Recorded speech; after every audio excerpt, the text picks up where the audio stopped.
PSA Nitrogen Limited, Faridabad. I think this is something which is, really been appreciated by all the stakeholders who have been participating, in this platform. Then the third and the final presentation will be by Dr. K.R. Burman, Senior Chief Medical Officer, South Delhi Municipal Corporation, who would be talking on talking about, the COVID surveillance and the tracing, tracking, treatment in Southeast Delhi. Now, this is because Delhi has been facing a lot of issues of late, logistical issues and supply chain issues, from oxygen. Even today, from a vaccination point of view, I think there are some updates which are taking rounds right now, that vaccination from the age of 18 to 44 will be stalled for about 15 days, while we focus on second doses of senior citizens, people above the age of 45. I think it's not confirmed news, but that is something which is taking rounds. So amidst all of these, challenge, all of these challenges, crises, and of course bottlenecks, we are doing making this humble effort in partnership with NIDM. So FICCI and NIDM has come together to discuss specifically the second wave COVID second wave impact, and from a logistics supply chain management perspective. I think without taking, we are into 10 minutes into the schedule. Before we call upon Dr. Swaroop, I would request Dr. Chandan Ghosh to briefly to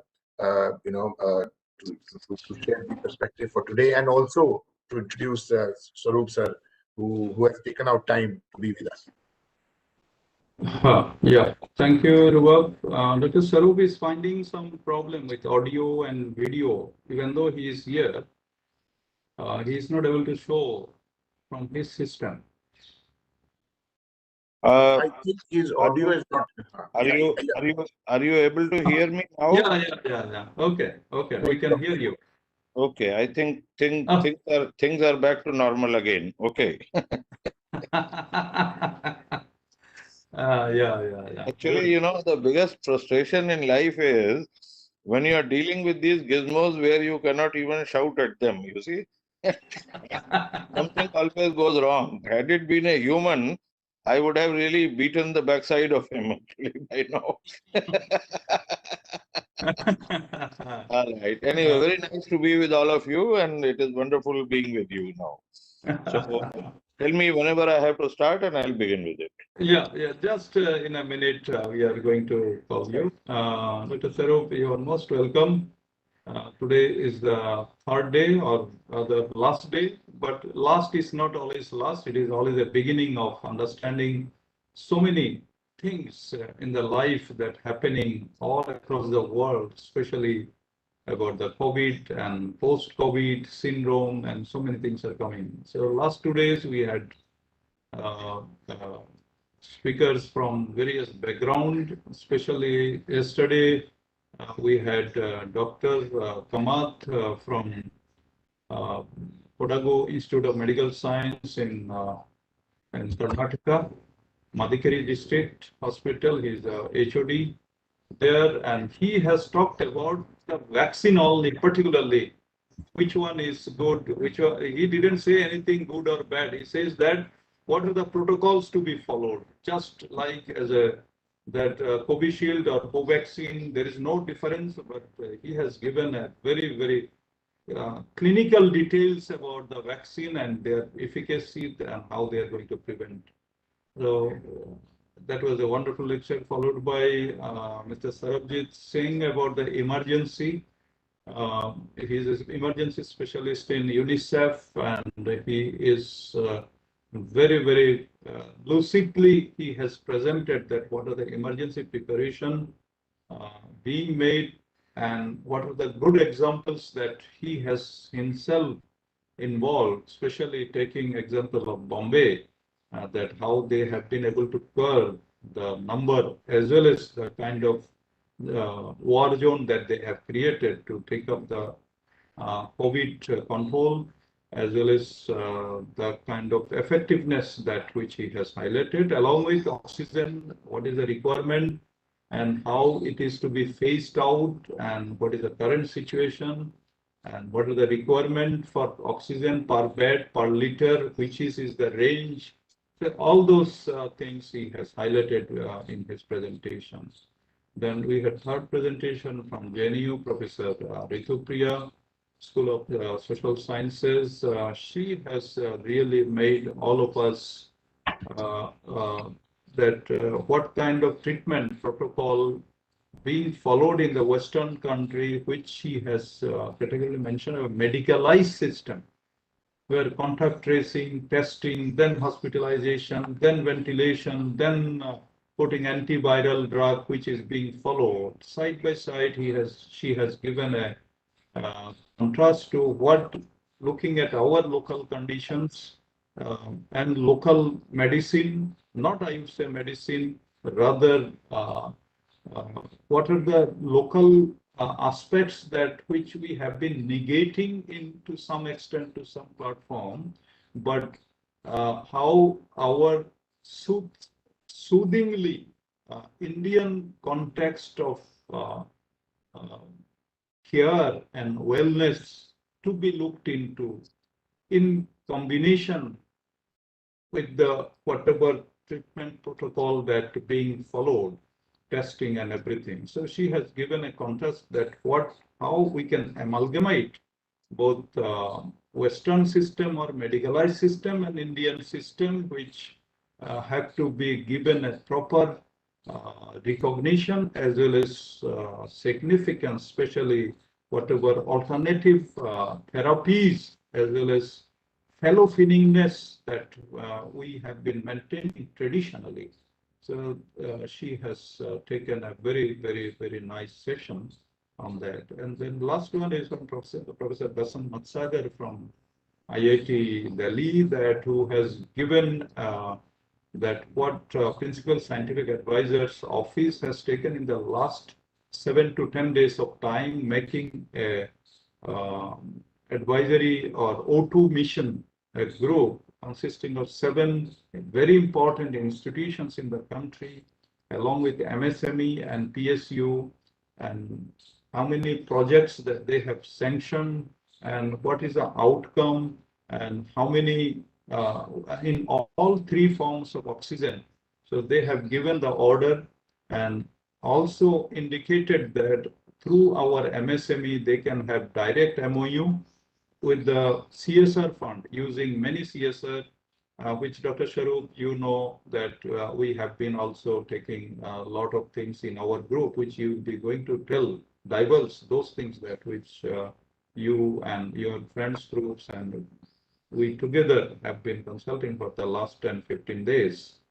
So Dr. Basant has given that what government has taken at war footing in selecting the project, giving them sanction within a week, outcome to be made, and productions and everything to be made within 6 to 7 weeks of time, or maximum say 45 days, you can say. So all those things they have processed and they have given sanction, and some more projects that they have identified, and they are in an active coordination with the national agencies and MSMEs and funding. So it is an open thing. And so that is one of the things. And in fact, after that lecture, we say that today, you and after that, Mr. Pravash Mishra is going to tell from the horse's mouth that what is the plan and what is the coordination that you are going to do or you have been doing with various axes that you have explored and you have been exploring, taking your construction industry and development council and its associates and members and your and the kind of project, not the project, the kind of actions that are being taken place with society, community, and huge network that you are having. So today we are going to have 3 presentations, especially first one starting from Dr. Sarup, then about oxygen plant supply, industrial, what are the pros and cons and how it is being made. by Mr. Pravash Mishra. And then we are going to have a medical doctor, Dr. Burman, who is dealing with MCD as a CMO in South Delhi, South Delhi Ministry of Corporation. He is going to take care that how he himself was also very much affected in the first wave. He is going to share the how as a CMO that he has been handling and all the field experience he is going to share. So he is a clinical doctor, of course, not dealing with much about the care that taken by doctors in the ventilator, but how in the as a CMO and as his own experience that he's going to share in the third lecture today. So thank you. Let us welcome Dr. Sarup. Thank you, Dr. Ghosh. Before I request Dr. Swaroop to come forward for his talk, I would just give a brief introduction of Dr. Swaroop. He was admitted to the IIT Kanpur in civil engineering faculty, where he acquired his BTech in 1975 and has been serving the Indian construction industry ever since. Dr. Swaroop joined the Construction Industry Development Council in year 1996 as the first director and rose to the position of DG, Director General. As the first CEO of CIDC, Dr. Swaroop has been responsible for conceptualizing and implementing several good practices in construction industry. Construction Equipment Bank, grading of construction entities, HRD in construction industry are some of these major contributions. Establishment of National Academy of Construction, Hyderabad, Chhattisgarh, Nirman Academy, Raipur Construction Industries Arbitration Council, and Asian Construction and Concrete Institute are some of his major achievements. Dr. Swaroop is a Fellow of Institution of Engineers, Honorary Fellow of Actuarial Society of India, Fellow of Institution of Surveyors, and serves on the board of several institutions and also the corporate houses. On that note, I would now request Dr. Swaroop to please come forward for his talk. Over to you, Dr. Swaroop. Thank you, Mr. Sood, and thank you, Professor Chandan Ghosh, my very old friend. And it is a good opportunity. And let me first of all congratulate FICCI and NIDM to basically have initiated this program of deliberation where there are a lot of technologies and experts who are going to be assembling, meeting together, and trying to find out that what exactly are the solutions that we need to have to come out of this biggest threat to the people of our country and, of course, in the neighborhood. And as a matter of fact, it's a global situation. And I'm absolutely certain that the kind of ingenuity that we have with us will be able to come out with this kind of the problem that is on hand. Frankly speaking, this is probably the most terrible situation that has really come to this globe and made us face all this in the known human history. For that matter, we do not know really what exactly happened during the Spanish flu and things like that. But I think the situations are something for which we have always been very, very unprepared. So without getting into the kind of things that have happened in past or the kind of things that are happening today, we from construction industry, we have this particular trait that we really look into the kind of things as to how can we implement it and how can we basically make sure that all the things that are on the drawing board, which are in the blueprint stage, they can be put to the ground so that really certain things can happen. That is precisely what construction industry does. Now, for those of you who are not directly connected with construction industry, let me just give you a brief background. Probably we are the only industry that is everywhere. We are omnipresent, not only within the country, but also in the different geographical regions of the world, for that matter. Indian construction personnel, they work everywhere. They work in the hinterland, they work in the cities, they work in very difficult kind of situations. And we are the people who are really called as hardy people because we face the element and we do many things. We also have the unique distinction of having a fantastic trait of basically managing the logistics, for that matter. And construction industry in Indian context also for those of you who know about it, is a very, very large entity. It basically provides employment to more than 4.5 crore citizens, which is almost like 18% of the able-bodied population of the country. We are everywhere in all the states, in all the nook and corners of this country. May that be the border area, may that be the coastal areas, may that be outside the kind of coastal boundaries of India. We are everywhere for that matter. So the responsibility of how exactly the things have to be implemented, that willy-nilly falls on us. And I would like to share with you. And before that, let me tell you something. There is no presentation that I am going to be making. I am simply going to be talking to you heart to heart so that you all can understand and take this message across. Now, what exactly do we have in hand today?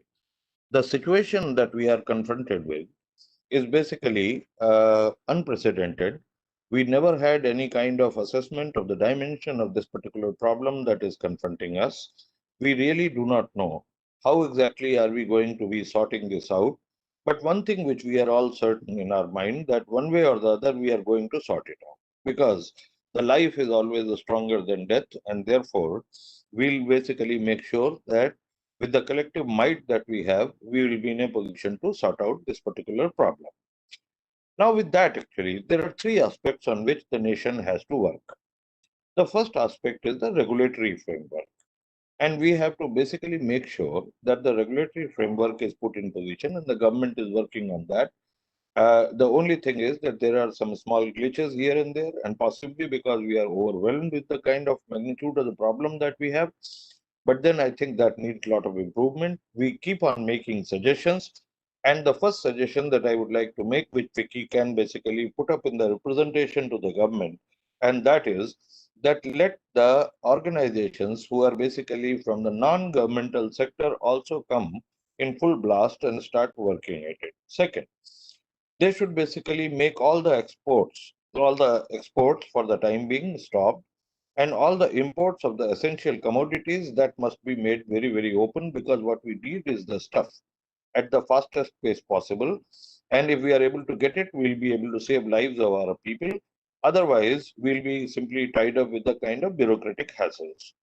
Third, start looking at the implementation mode as to how exactly are we going to be implementing this whole thing. And that is where basically my counsel comes in. And that is precisely what I am trying to share with all of you as to what exactly we had done in past in case of the similar problems. Of course, not of the same scale that we are facing now, but of course, there were problems. And how exactly those things give us a lesson as to how to go about that. And the first lesson that we learned during the kind of situations that could be categorized as human tragedies and the solutions that we had to find, we had to go for an out-of-box thinking. There are no standard rules, regulations, examples that are available to you. And I'm just citing an example, what we did during the Kerala flood when it came there. When basically Kerala state was hit, of course, there is no comparison. The kind of problem that we have today is probably a million times much larger as compared to what Kerala faced. And secondly, the geographical ambit of this particular problem encompasses not only the country, but also the neighboring regions for that matter, and elsewhere as well. So, apart from whatever our scientists are busy with to find out the solutions as to how do we solve it, let us try to look at the kind of first requirements that we have, and that is precisely what we did when we entered into the Kerala rescue mission mode. So we had set up this particular group, and a similar group has now been set up, which we call as COVID Command Center. And this basically had a three-pronged strategy. But the first one was to rescue people, to get them out of the kind of difficult areas that we have. And fortunately for us, the construction industry in Kerala also is actually the twin industry when it comes to the fisheries activities. And most of the construction companies, as a matter of fact, most of the mid-sized construction companies were also involved in fisheries. And that meant that they had all kind of marine carriers and boats and things like that, and rafts for that matter. So I gave a clarion call. As a matter of fact, my council gave a clarion call, and we told to all our friends from construction industry in Kerala that not to bother about anything, but to basically take out all their small boats, their raft, whatever equipment they had, and put it in action so that we can rescue people from wherever they were surrounded. That was the first part of it, and that continued. And we could really pull out plenty of people who otherwise would have famished and possibly, contracted the diseases, and the casualties would have been far too higher. The second thing that we did was basically to spoke to some of the aviation experts. And fortunately, within construction industry, you have aviation experts, you have steel plants, you have hydroelectric power plants, and such likes, and almost like any activity that you could think of. And these were the people who were available everywhere. So the second step that we took was as to how to go about and basically make sure that we mobilize the medical support to the people who were thus rescued and provided with the kind of fooding, clothing, and things like that. So a central command control room was created here in Delhi as well as in Bangalore, and then of course in Hyderabad. And believe you me, it was the construction industry which came immediately in action, and they had set up number of command units which were basically operating under the central command that was in Delhi. And I was personally sitting here in Delhi and coordinating all the activities and making sure that the provisions flow to the people who have to be provided with the kind of things. The medical help goes there. And miracle of the things that almost all the airlines, Indian Airlines for that matter, all the airports under the auspices of Airport Authority of India, as well as under the private management, they came together, extended the helping hand, and they made it sure that all the relief material is flown to Kerala at the fastest pace. And that was something that we were able to attain. Mind you, there was hardly any transaction of any money. Money was being exchanged, nobody was giving any kind of monetary help or support because the instruction was very clear that we have to serve our people. Now we are trying to translate the whole thing in today's context as to how.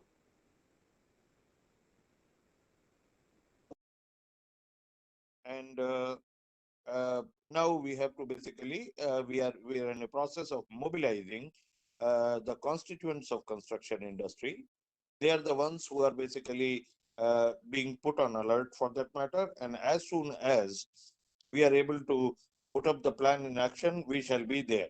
Meanwhile, what is happening is that whatever little support at the local level can be provided in terms of the oxygen, vaccines, hospital beds, that information flow is going around, and that is something that we are continuously working on.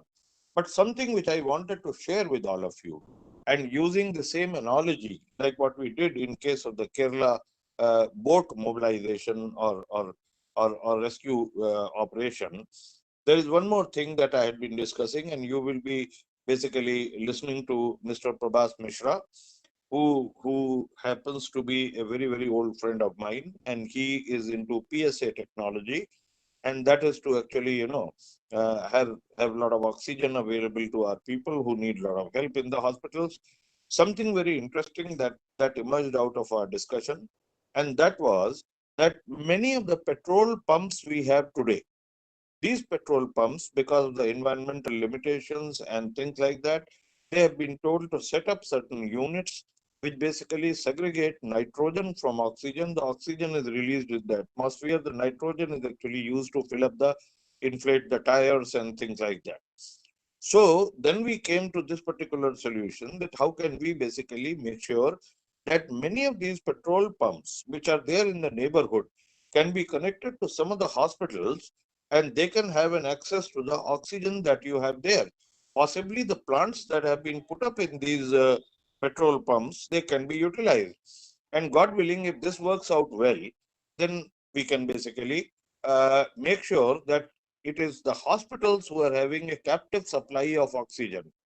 Now, while we are doing this, Let all other initiatives like, getting oxygen from somewhere else, putting up more plants, putting up nitrogen separation plants and things like that that are going around. But then this was something that can come very quickly, and some kind of testing is going on now.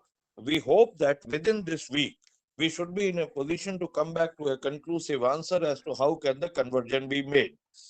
But the life is not very simple there also.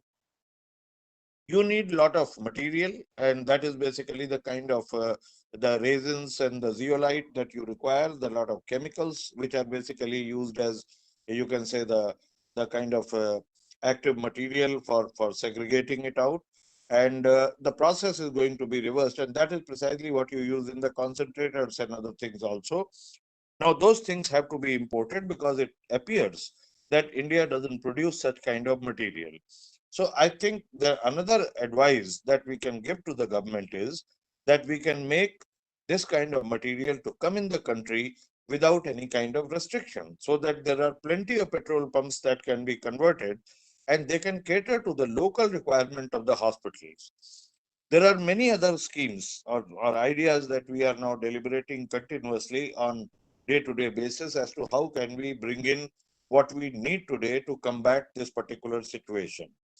And oxygen happens to be at the center of everything. And that is the reason why this particular idea is something which is giving us a lot of hope. And hopefully, from next week onwards, we'll try to put up the pilot plants. Thereafter, we would request that, of course, we go to all the states, we talk to all the people, and then we are trying to coalesce together with the most of the oil companies also, under whose administration and control are the petrol pumps that you have, may that be Indian Oil Corporation, HPCL, BPCL. So we have invited experts from there, and then let's try to see that how exactly can we make this whole thing happen. This is going to be the first line of defense that we are going to be putting up with the hospital. We are still not out of jungle. We are still right very much there in the woods. The problem has not really gone, although there is a kind of a slight decline in the official number of casualties that are taking place. But fact of the matter is that we are far, far away still from the problem, the end of the tunnel for that matter. So we have to continuously work on that, and there are many more ideas that are now coming in. Dr. Sarup, And we sorry are to trying to interrupt. see that how exactly can we convert that into Can you implementable mode. be a bit I louder, can see Dr. that there is Sarup? a large assembly here. There are plenty of bright and intelligent people who are sitting in this assembly. And please feel free to get in touch with me. Organizers will give you my contact number. Dr. Chandan Ghosh is fully aware about the kind of thing. Dr. Chandan Ghosh is fully aware of the kind of my contact addresses and things, so that they can get in touch. And please feel free to come out with the ideas. Try to be with us so that we can basically put it in the implementation mode. That is something which is extremely, extremely important, because deliberation is something which is very good, that has to be done. Planning is the second thing, but then now is the time for implementation. And that is where I'm requesting all of you to really come out with the novel ideas. Let us basically start thinking out of the box. Let us try to see that how exactly can we put our collective might to fight this particular enemy. And that is precisely what we are looking for. So I hope you have been able to listen to me. There is not much that I would like to speak today, because there is nothing very substantial that I can show you. But yes, we are fighting it out. We are trying to work on the solution. And hopefully, I should be able to come back to all of you with the kind of solutions, maybe about next week or something like that. So, which Dr. Ghosh and others will basically keep you fully informed. Dr. Ghosh, this is all that I had to tell. And I believe my audio was not actually operating on full volume, but you are able to hear me now. Are you? Yeah. It was a Okay. little bit So, low, in but nutshell, what I have told to everyone around here is that we have to start thinking out of box. Number one, we have to basically make certain recommendations for making certain changes in the regulatory framework. But I think the time is something where we have to start looking at implementation model, and construction industry is the entity which has a tremendous presence everywhere. And as far as the logistic support is concerned, I think there is no other industry that can compare us. So please feel free to come back to us. And there is a COVID command group. I would welcome as many of you to come in and join there and give your ideas. As I told you, this is something which is unprecedented. We absolutely have no previous record of such kind of situation. We have absolutely no definite plan because this is not something which we have ever handled. So I think it is only with the collective might that we can go together. With that, I thank everyone, thank the organizers, and I hope to really take it forward further together with you. Thank you so much, and thank you so much, Dr. Chandan Ghosh. Thank you. Yeah. Thank you, Dr. Sharoop, and your presence and what you have said in a nutshell is a very encouraging. Dr. Ghosh, your voice is not coming. My voice is not coming? Is it? Akhil? Yeah, we can hear you, Dr. Ghosh. We can hear you. I think Okay. problem. Okay. So, yeah, am I clear? My voice? My voice is clear? Yes, yes, loud and clear. Okay. Okay. Okay. So you have given a very, in a nutshell, that what you experience that you are carrying as heading an organization for more than 25 years, and then taking that experience into this COVID crisis in the form of a group that you have formed, and you have you have taken the leadership role in the case of Kerala flood, and so that is an inspiration that has given all of us, including me, also to create the COVID command, and through which you have made many people friendship, like many friendships that we have created in this manner. And you also particularly mentioned that there is no exchange of money or anything or monetary things. It is all cooperations. And through this community spirit and cooperation that the kind of work CIDC has been doing, I think our participants here, more than 320 like that, and they will keep it in mind that with your clarion call to join the group and then work together with a spirit to go beyond the infection rates of coronavirus that it is ravaging us for the last 1.5 months again.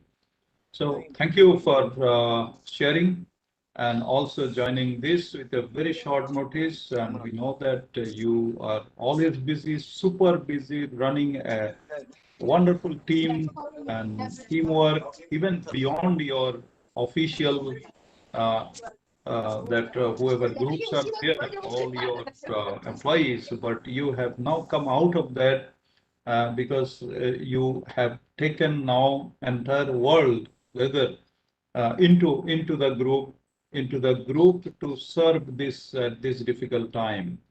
So thank you once again, and you may allow me to take your help as well as encouraging words for many other things that we are looking forward to. Thank you very much for sharing your time. And as you have rightly mentioned that about your batch from IIT Kanpur, 1975. So we have the next person about whom we have been giving a lot of a bit of trailer to our audience over here. That Mr. Pravas Mishra, he is also the batchmate of Dr. Sarup in IIT Kanpur, 1975. But we could, while joining this Dr. Sarup's group, in COVID Command Center, CIDC COVID Command Center, then we could discover or whatever the invention is, one of the invention is knowing about Mr. Misra, that who has been very much present in the oxygen plant design, generation, supply, and he has lots of Indian industry that to whom he is serving this oxygen supply. So as far as technology, know-how, and its cost-wise, affordability-wise, feasibility-wise, how much that oxygen plant is, how important it is, and what are the strategies that he is helping this group made by CADC to the things that we have in mind, like making petrol pump or gasoline pump into oxygen supplier pump or something like that, availability of oxygen or oxygen cafe kind of things that we know. So I welcome Mr. Prabhash Misra to be here and to present the main aspects of oxygen plants and the role that his organization that has been making into the country and even outside the country also. Yeah, Mr. Misra.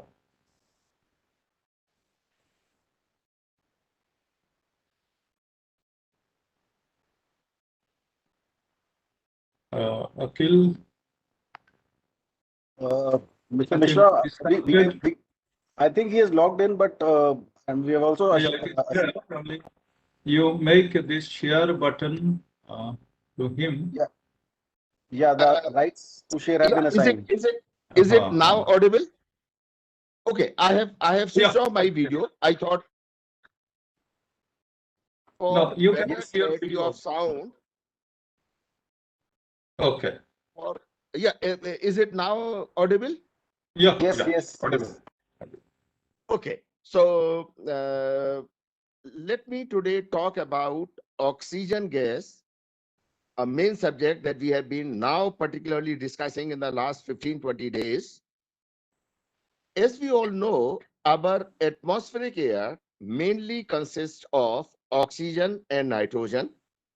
Oxygen is roughly 21%, nitrogen is roughly 78%, and 1% is mixture of several gases. Most of it is argon. Argon, in any case, is a perfectly inert gas. Nitrogen is also inert. Ultimately, oxygen is what is used for several useful applications. Breathing by human beings, of course, that is what is the most important, because life depends on oxygen that we breathe.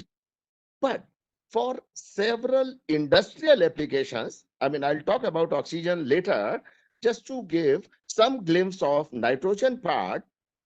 Lot of industrial applications where oxygen is harmful.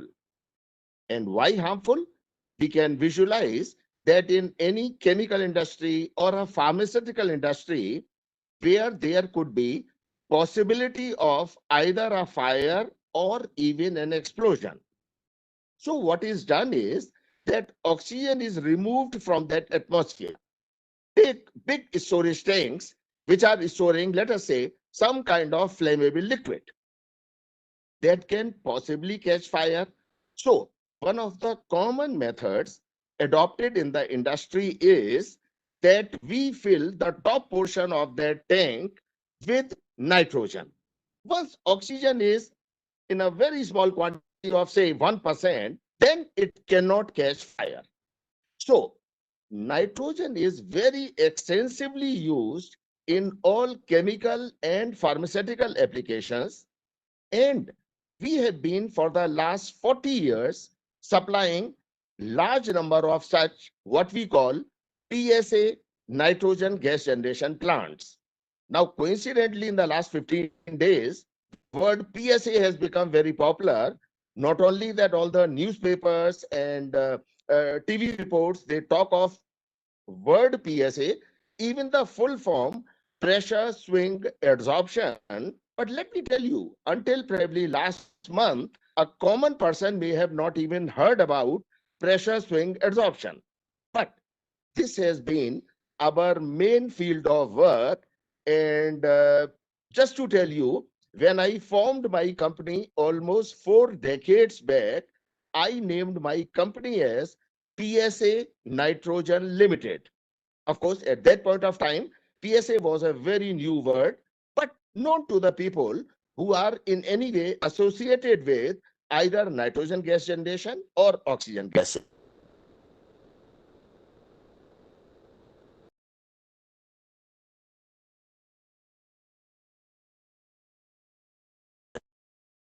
Oxygen. Oxygen for breathing purpose, as I told you, is obviously most important. Similarly, for our cooking of food, obviously we need oxygen. We use air there, but fine, it is the oxygen of air which is being used for establishment of a flame by burning either kerosene or LPG in most applications. Now, as far as oxygen for abnormal conditions like what we are facing now, the COVID, this use earlier was very small. I'm sure all of us have seen that even if it is a 100-bedded hospital, hardly 5 or 10 patients out of 100 who would be using oxygen gas. Unfortunately, today the time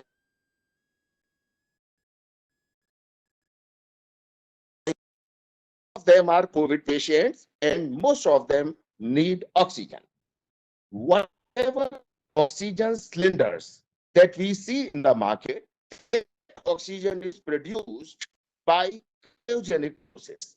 Cryogenic means air liquefaction. Nitrogen and oxygen are separated out depending on their boiling point. Nitrogen or oxygen which is produced by such cryogenic processes of reasonably high purity, initially some thought that for medical application we necessarily need 95% purity oxygen. That is not true. Even when oxygen cylinder,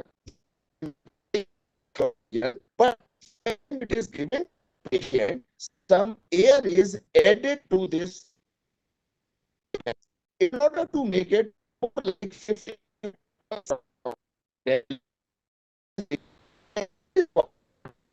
healthy people. Mr. Mishra, your voice is cracking. We cannot hear you. Okay, let me then bring it a little more closer. Is it better now? Yeah, it is much better now. Okay, so what is really, as a healthy person, what we are breathing is 21% oxygen. That is perfectly okay. It is only for abnormal condition of any patient suffering from any lung related problem that oxygen is given. And of course, now, unfortunately, the COVID part of it, etc., that we need probably little larger quantity of oxygen. So, as I was telling, even though cylinders have high purity oxygen, better than 99.5%, but that is not what is given to the patient. What is given to the patient is a mixture of air and this high purity oxygen, and roughly 50 to 60% oxygen content gas mixture is given to the patient. As I told you, PSA nitrogen plant, there we have no limitation about the purity which can possibly be generated. We can go right up to 99.999% purity nitrogen. Another matter that for most applications, 99.5% purity nitrogen is used. But as far as oxygen by PSA process is concerned, there we have a limitation that 93% is what we generally get, and the highest that is possible is more like 95%. But generating consistently at 95% may not be economical, and that is the reason from a PSA oxygen plant, we generally write that oxygen will be 90 to 93%. Now let us talk of oxygen requirement as per Indian Pharmacopoeia.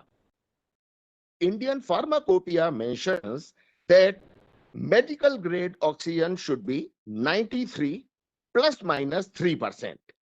So definition of medical grade oxygen is minimum 90%, on higher side 96. Okay, cylinder oxygen is 99%. Nobody raises objection.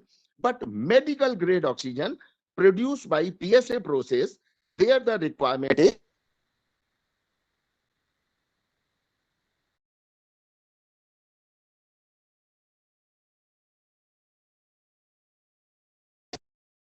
medical grade requirement.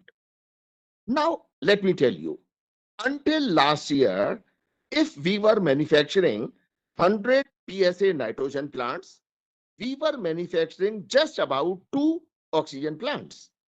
The reason? Industrial application of this 93% purity oxygen is for very limited applications.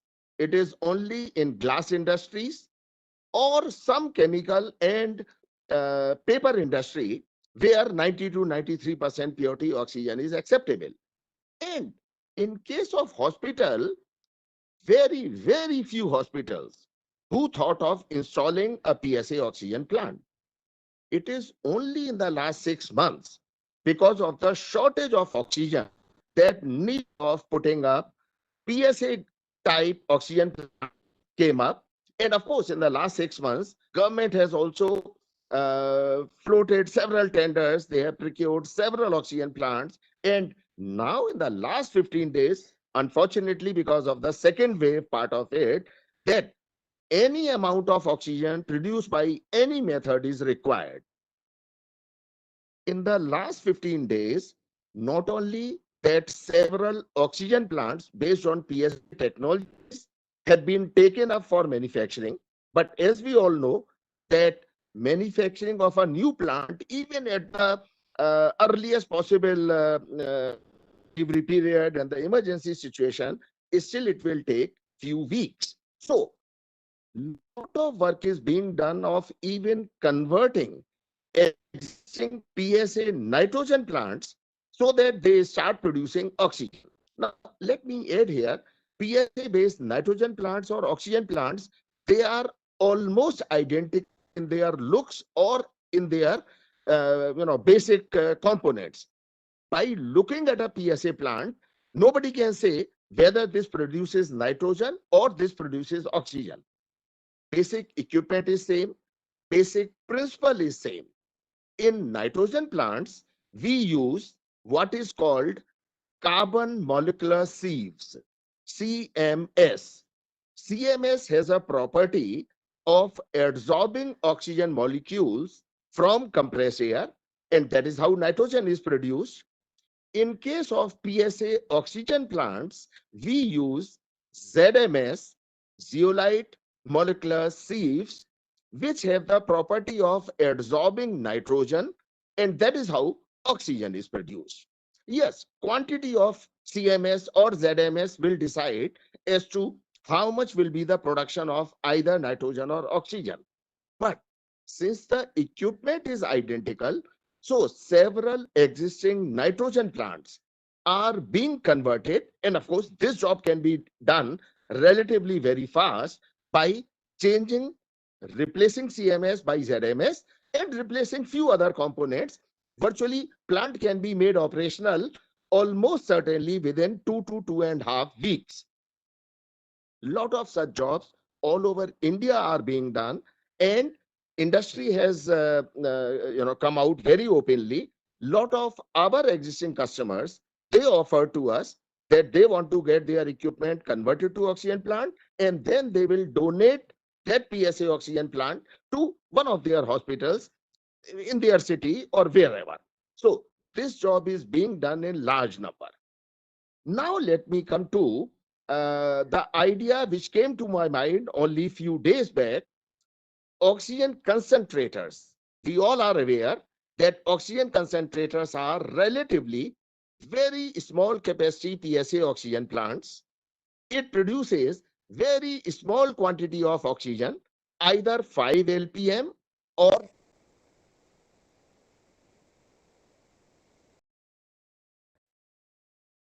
at the most 2%. As we all read in the last 10-15 days, there was acute shortage of even oxygen concentrators. Whatever that was available with dealers, obviously they were all sold and nothing is available. Okay, as on today, hundreds or thousands of concentrators are being imported, but of course, that will take few weeks to come.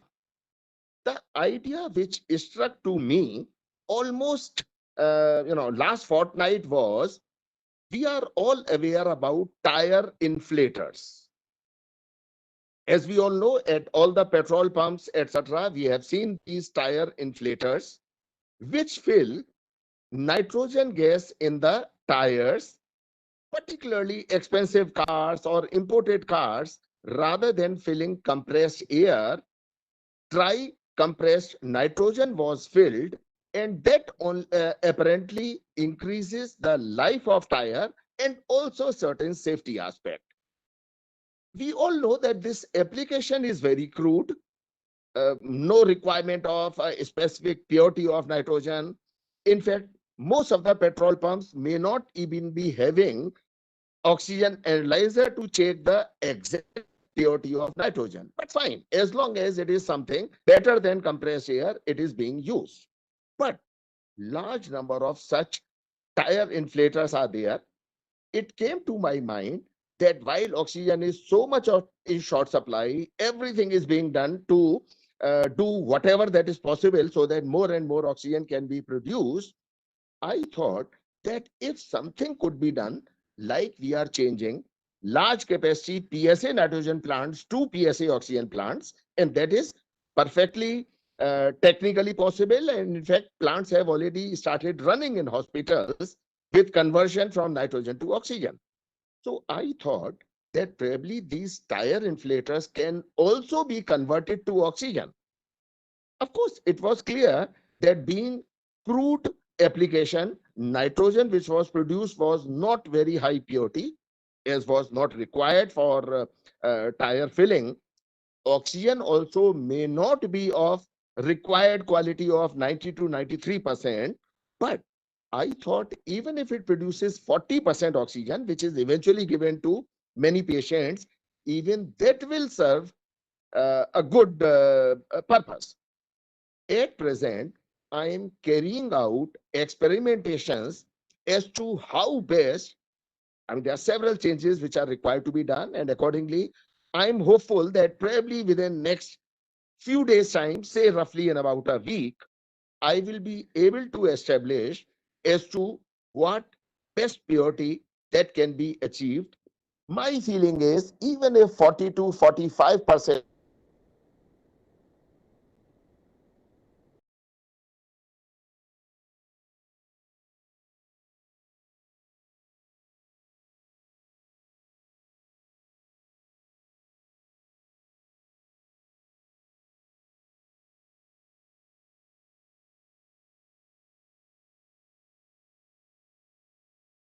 Uh, I think Dr. Ghosh, Mr. Mishra, either there's some technical problem at his end or Audio, huh? the audio is not coming. Yeah. Just wait for a minute. Yeah.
Dr. Ghosh, he seems to be logged in, but his audio is not. We are not able to hear him. I don't know Yeah, whether yeah. he can hear us or not. Let me give him a call. Sure. Yeah.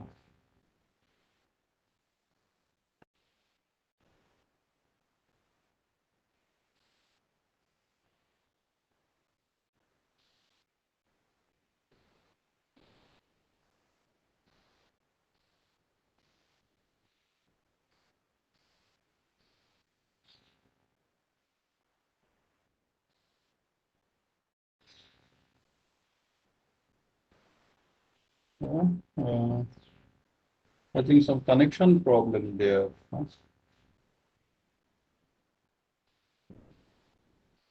Now I think he's logged out. Actually. Logged out. Maybe he's logging again. Let us see that.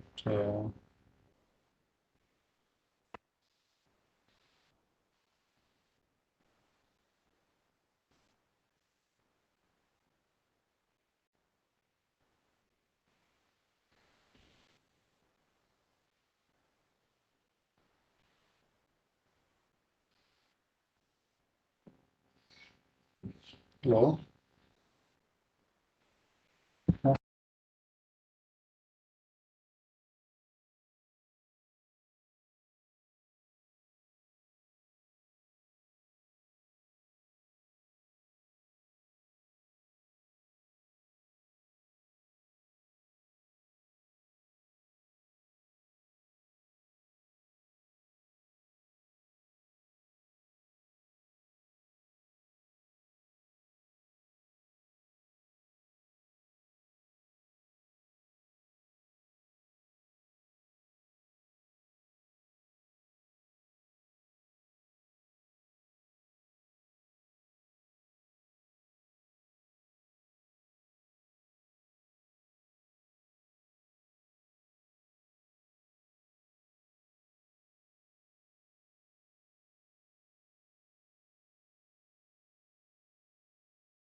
Yeah, he has connected again. Yeah, I'm very sorry for this interruption. But We cannot. let me complete what I've. Yeah.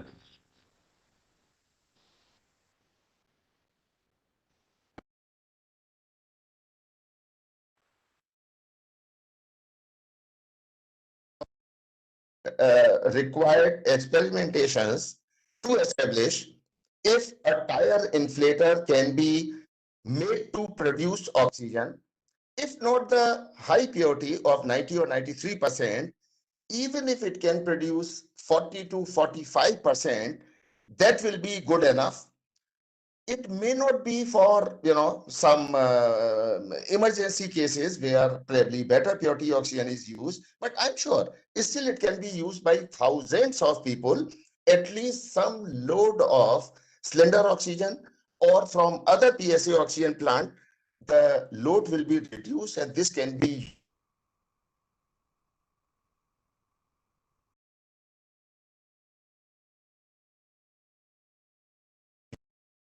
over within roughly 7 days time. I am hopeful, although of course I am still not confident that that will work. So right now, to give a total picture, as far as PSA nitrogen plants, bigger ones for industrial applications, those are already being converted for producing oxygen, already being installed in hospitals. That work is going on in full swing, and hundreds of such PSA nitrogen plants are being installed. Tire inflator part, I'll be able to give my final result possibly within about a week's time. Let us hope that it becomes successful, and together we can possibly take care of whatever emergency requirements are. So that was about PSA, oxygen generation plants. Words have become very common in the last 15 days, but good that I have been able to at least bring to your notice some of the developments for PSA oxygen plants, converting PSA nitrogen plants to oxygen plants, and of course, new oxygen plants in any case. In case of any questions, of course, I'll be pleased to answer. Thank you very much. Okay. Thank you, sir, for giving a very specific details about bringing that how each and every household or every petrol pump or even a tire inflator can generate oxygen, which you have been experimenting, and I hope that within few days of time it will be coming up as per deliberations as well as collaborations that you are extending to all of us. And in this case, you have rightly mentioned about even some of the participants also are telling that you have rightly said 40 to 50% oxygen is sufficient as per medical practice. And so now you say it is so far our even every day, every hour, we are getting updated with this kind of real information. Otherwise, oxygen concentrator that which are available in the market, and you have and how much purity of oxygen is required, and you have divulged these aspects, especially the amount of oxygen required, rate of oxygen required for a various patient, and also that how this can be converted to entire country, especially the kind of pumps that even tire inflator, which are available 400, 500 rupees in the market, anyone can buy online. Most of the things are available. Then every household can generate even oxygen at their own home. And whenever we are seeing that even using electrode device and nitrogen peroxide, we can make our own plant. But this one is much more easier. Pump, almost every household we can have the pump. And this is what is our say innovation in our country, and that you are going to bring it. And I hope that now within no time that oxygen that which is becoming such a precious item in the last 10-15 days, it will be a household item everywhere. And you have also mentioned about the kind of nitrogen conversion and then converting with the same facility, same thing, just only add this portion, ZMS, CMS to ZMS, and no other further thing is required. So small kit has to be made in that geolite based system into the nitrogen plant, which you are supplying across the country in thousands. So that part also you said that you are trying to help, and you have a lot of scope and experience about these things.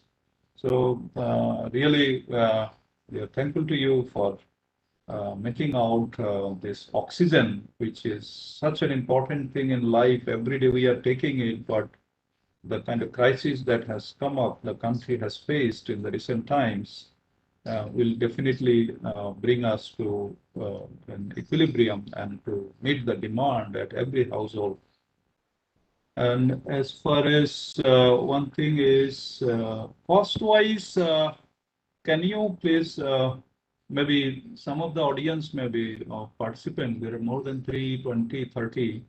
Cost-wise, what are the affordability or cost that it will require to make this oxygen generation at the smaller scale level?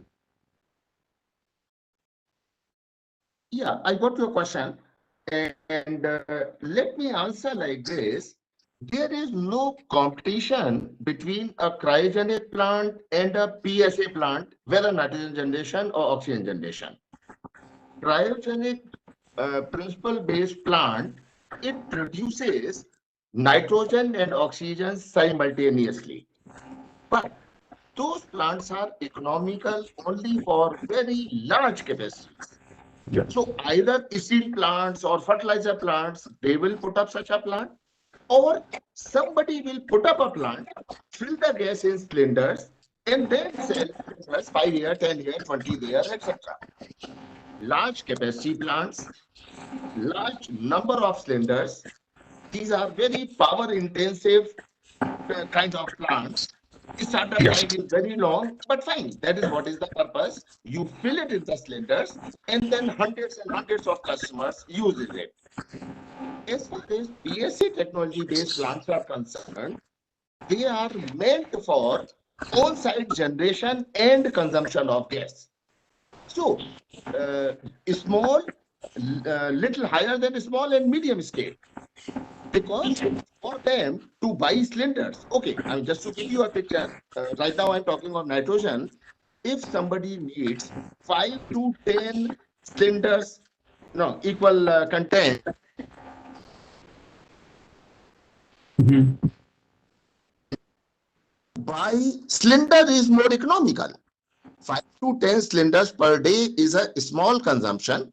Putting up a PSA plant is not advisable. They should continue buying cylinders. But moment this consumption goes to 50 or 75, buying a plant is very, very economical. Buying a PSA plant. And moment it becomes 200, 300, 500 500 cylinders per day, then handling those many cylinders is almost impossible. And then buying a PSA plant is the only choice. It is very highly economical in comparison to cylinders. But even those customers who have requirement equal to 500 cylinders per day, they can't think of buying a cryogenic plant. Yeah. So, independent thing. Now, let me come to oxygen. In case of oxygen, of course, for individual use, medical use, of course, cylinder is the only possibility.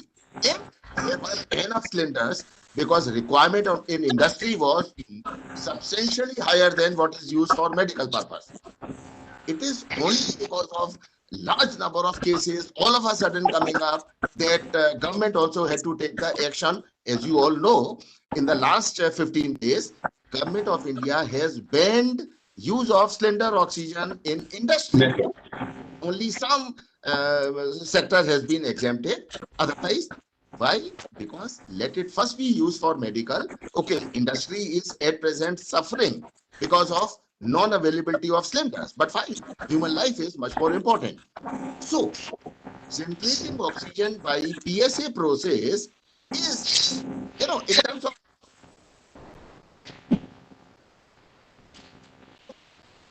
as the cost of cylinder. So, generating nitrogen or oxygen by PSA process is very economical because compressed air is the only utility which is required for generation of either of these two gases. Okay, let me just clarify. A lot of people ask that question.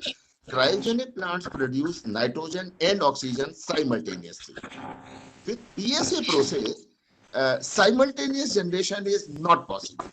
So plant has to be designed either for generation of nitrogen or for generation of oxygen. And starting with compressed air, nitrogen or oxygen is generated, and the gases, they are just vented to atmosphere. So to answer your question precisely, the cost of generation, in case of nitrogen, cost of generation is very low, and putting up or buying cylinder is uneconomical, excepting for very small capacities. But in case of oxygen also, PSA oxygen plant operating cost is lower than the cost of cylinder oxygen. Okay. Okay.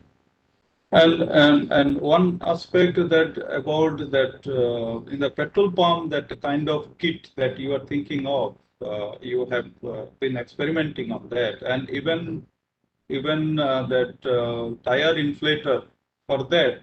What could be the cost involvement in in making that module for that tire inflator?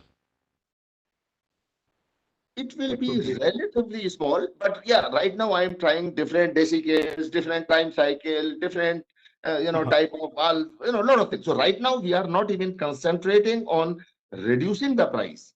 Right now we are trying to establish if this can produce some reasonable purity oxygen. Cost part probably we will see later.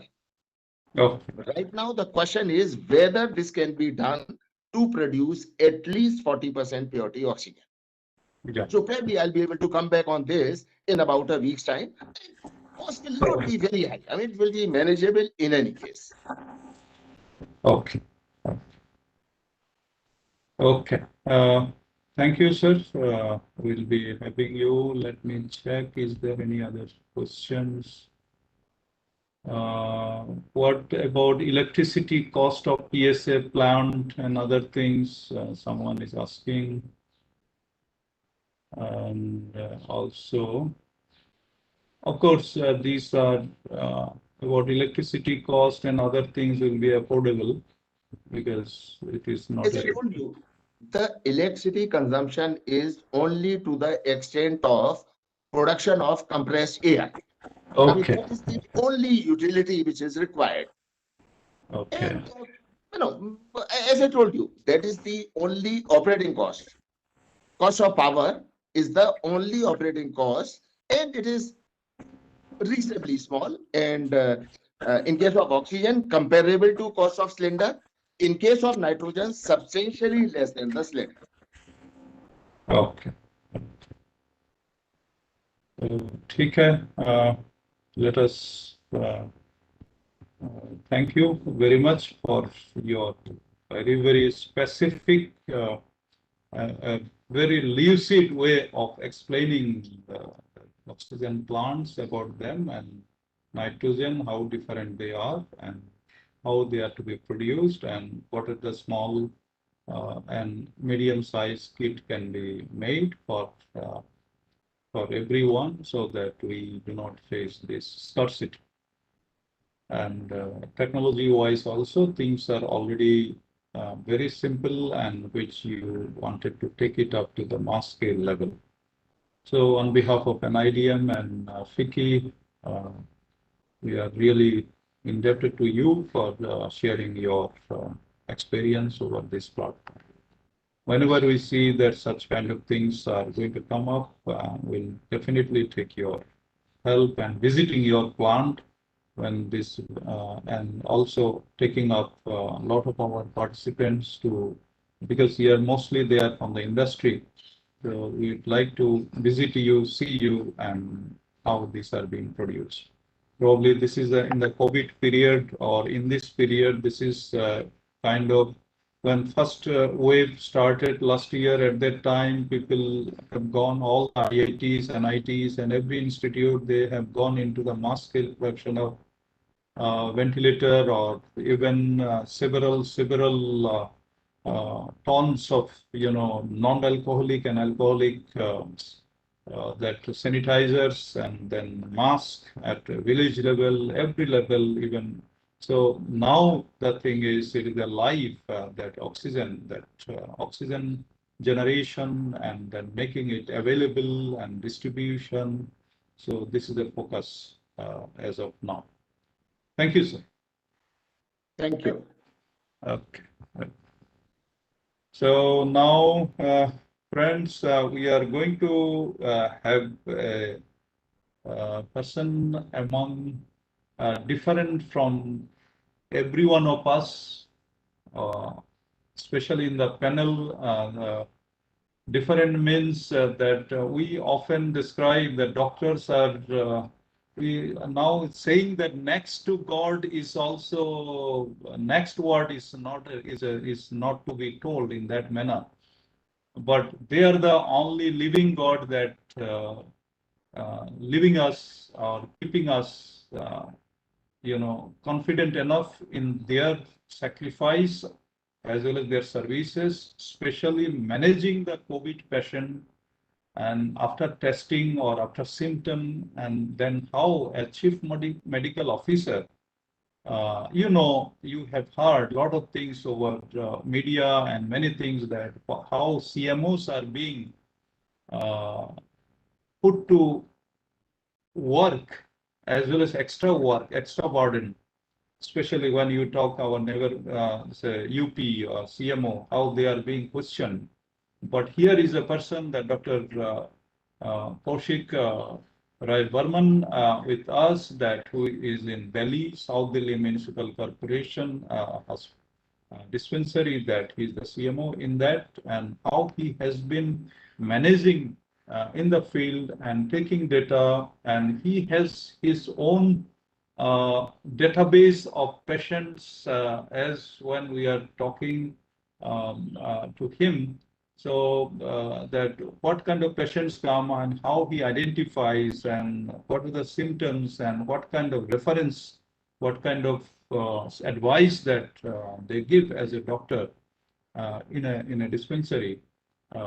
So I would say that let us welcome Dr. Burman to share with his presentation.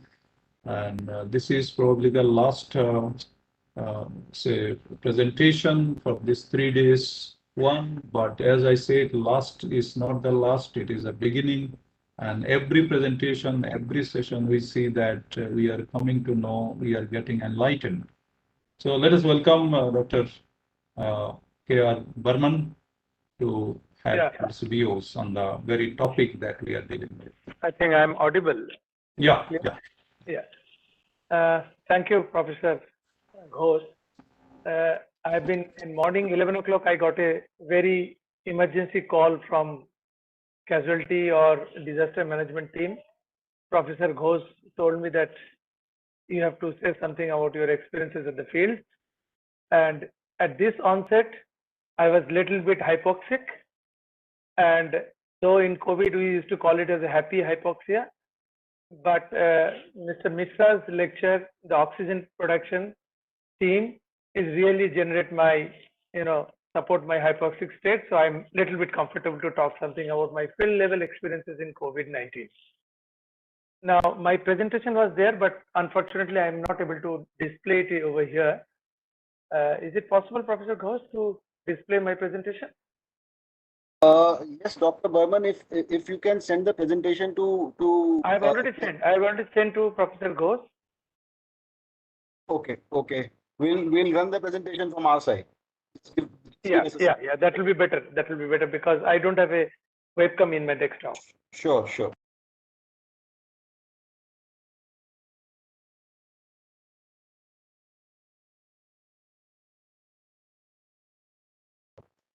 Dr. Ghosh, if you can just send presentation to me, I'll be able to run it from my side.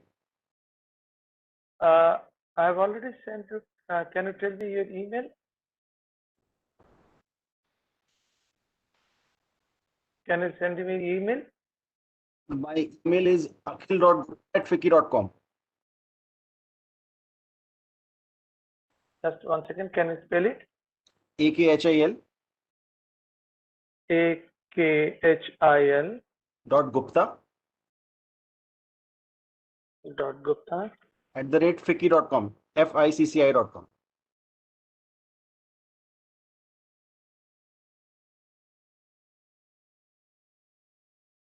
Yeah, it's okay. It's already there.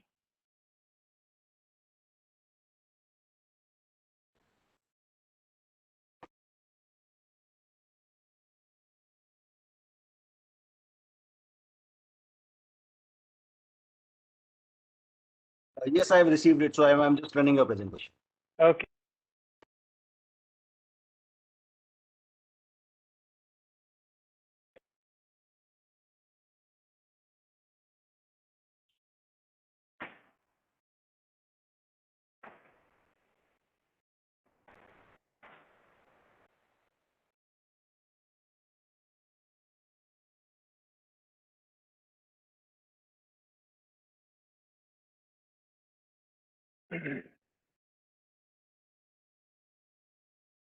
I'm just starting a little bit of speaking already. This is, I'm working as a senior chief medical officer. I worked in ministry also in public health programs in Government of India policy level. But now I am morely at implementation level. Yeah, that's great. At implementation level, my first take on in COVID is a lot of activities governments are doing, industrial bodies are doing, resident welfare organizations are also involved in these activities. I am taking a case studies of Jangpura and Nizamuddin area. You must have been well aware about that Nizamuddin incident, because Nizamuddin is very famous for markers incidents which has happened in last year. Lots of cases has been reported in Markaz Masjid.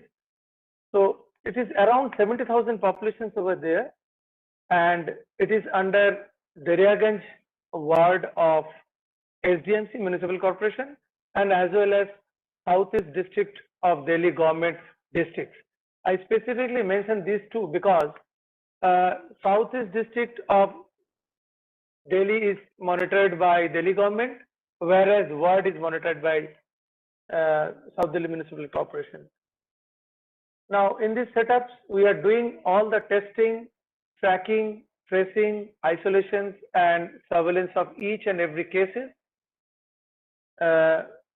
Apart from that, we are particularly Jangpura and Nizamuddin setup and Sundarnagar area is one of the highest concentration of COVID cases, one among the highest, because Lajpat Nagar area is also very high in COVID cases. And first major outbreak happened in this Markaz area of Nizamuddin, and these areas, Jangpura Extension, Bhogal, Jangpura A, B, Nizamuddin, Sundarnagar and Pantnagar, these areas is under. And mainly it is populated by planned area, resettlement area, JJ clusters and commercial places and markets area of this under this area. Now I've just quickly add up few of my cases from March 21 to till date, till yesterday in fact. In Nizamuddin we have isolated around 620 cases. I just want to mention one thing. These cases are only which has been reported by state and district to us.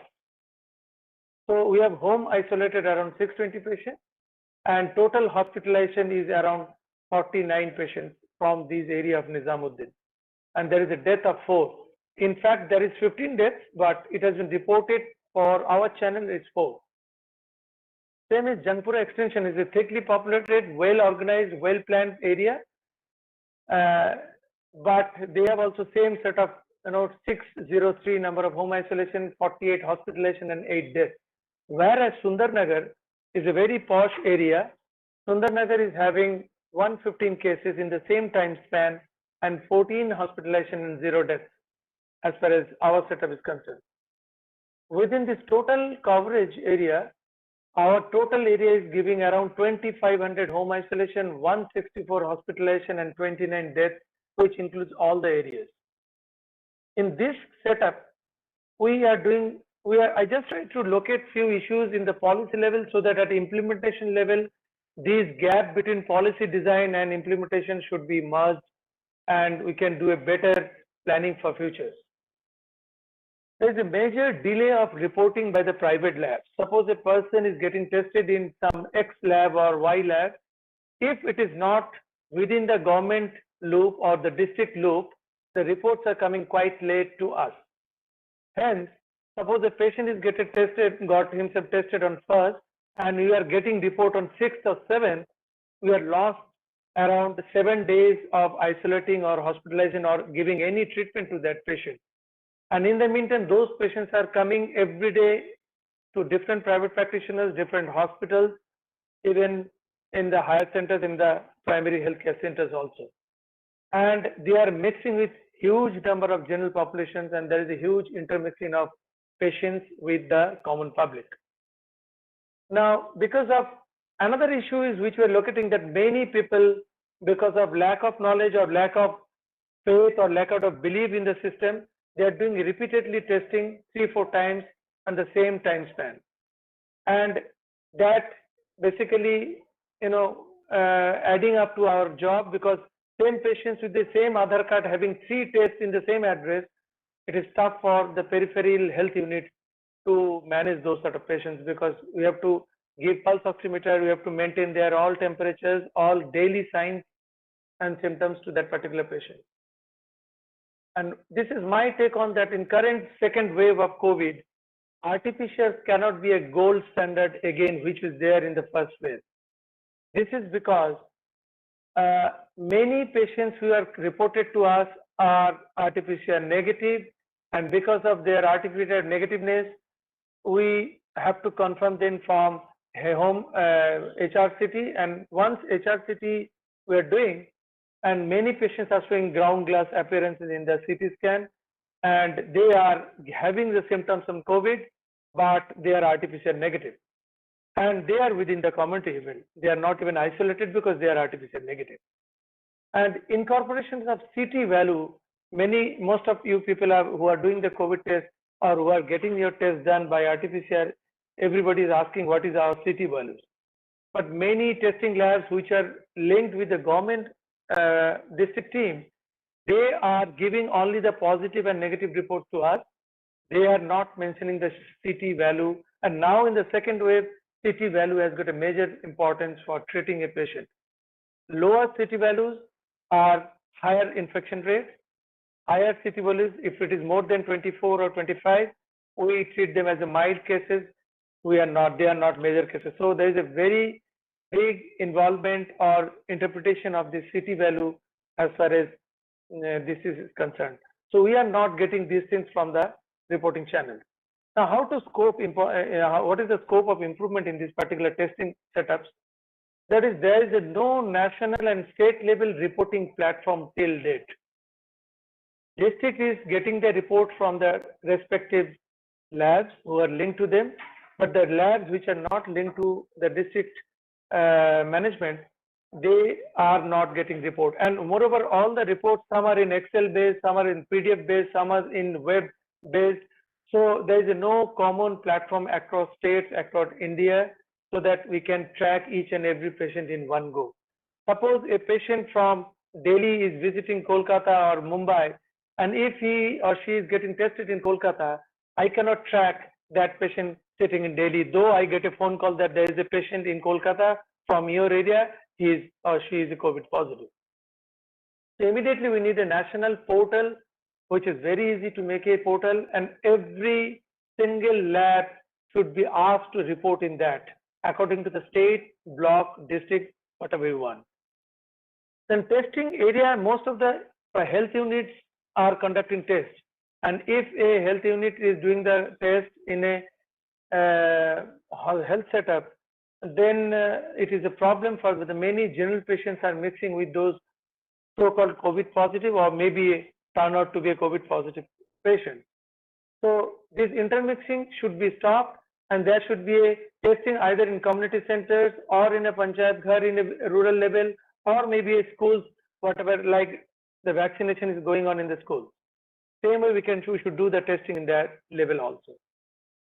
Many of healthcare worker, HCW is healthcare worker and FLW is front level workers, they have to get the testing done multiple times because they are exposed to the population, exposed to the patients or the COVID situation. Except that, many people who are doing the repeated testing, it should be restricted, because once the Aadhaar number is there in the testing, they should not be allowed to do the testing within 5 or 6 days until unless they have been allowed by a particular health units or particular doctors. Yes, you have a symptom after 5 days, so you can get it tested.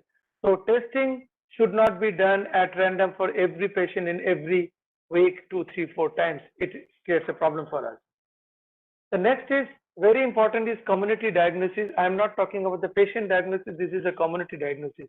As far as epidemiology is concerned, any disease which is already spread in the community for last 1.5 years, we should not depend on RT-PCR at all now, because every RT-PCR is taking cost, every RT-PCR is involving a time, because after 2 days or maybe 72 hours, we are getting the report.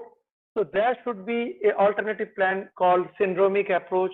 Any disease in globally, from avian influenza, from smallpox, from cholera, every disease when epidemiology is concerned, there is a called syndromic approach, which is a robust case definition. WHO or the respective countries should design a specific case definition for each COVID cases. ILI influenza-like illness, SARI, these are already there. But government should come out a declaration that a patient who has a certain number of symptoms should be declared as a mild case of COVID, irrespective their artificial status. That will quicken our process of activity, because yesterday Dr. Sarabji is also saying that emergency response to the COVID case has to be very much time bound. Everybody should act immediately once that patient is there in the community. So if a patient having these symptoms, which everybody is must aware by this time, we should declare him as a COVID cases, not other viral diseases at this present scenario of pandemic. So it will quicken the process of speed up our diagnosis, our tracing, our isolation, and as well as the patient management in tertiary care. There's very important issues in tracking and isolation. Most of the patients there is a huge time lag between state, district to the periphery health unit. Think about a PHC or an urban health center in a state of Bihar or in Bengal or in a Maharashtra. They are getting that case information after 4 and 5 days. So the tracking and everything is getting delayed. So completed isolation period before intervention by health unit is a very important area.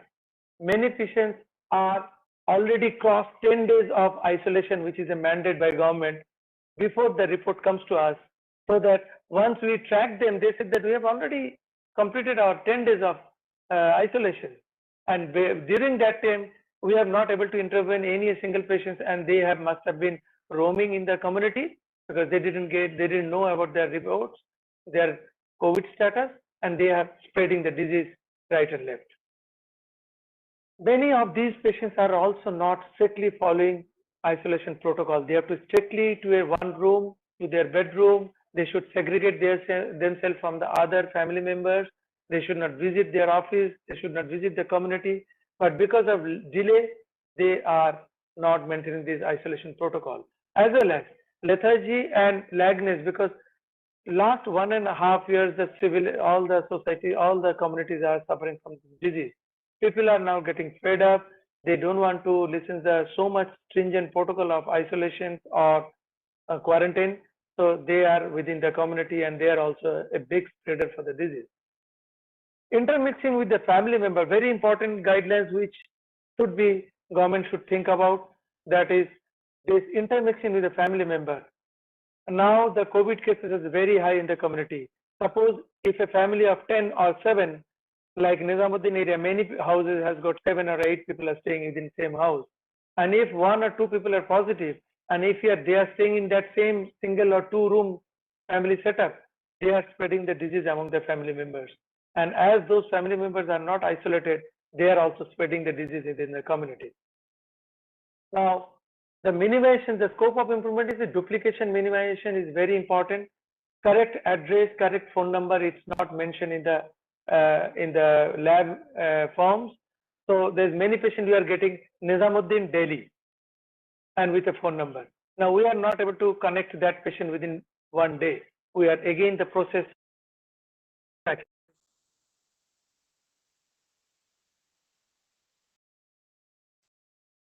Am I audible now? Hello? Yes, Dr. Burman, you are. Yes. This portal-based reporting platform is a very important community-based isolation center, which we are saying to the Planning Commission or Niti Aayog also, that there should be isolation not at home, because many people are not stringent about their protocol of isolation. There should be residential, non-residential, community-based isolation center, maybe a school, maybe a community centers, to minimize the spread of the disease within the family and in the community.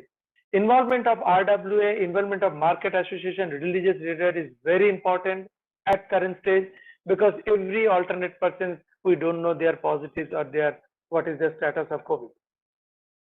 Vaccination is a very huge area. Government has coming out very strongly for the vaccinations in various age group specifications are there, but nobody can deny there is a certain shortage of vaccines nowadays. Logistics, including the manpower issues, is a huge. Many of the health workers are already under home isolation or already under hospitalizations, because they have also positives among the health workers. So all the centers are not well equipped about the number of healthcare they require to do vaccinations or isolation.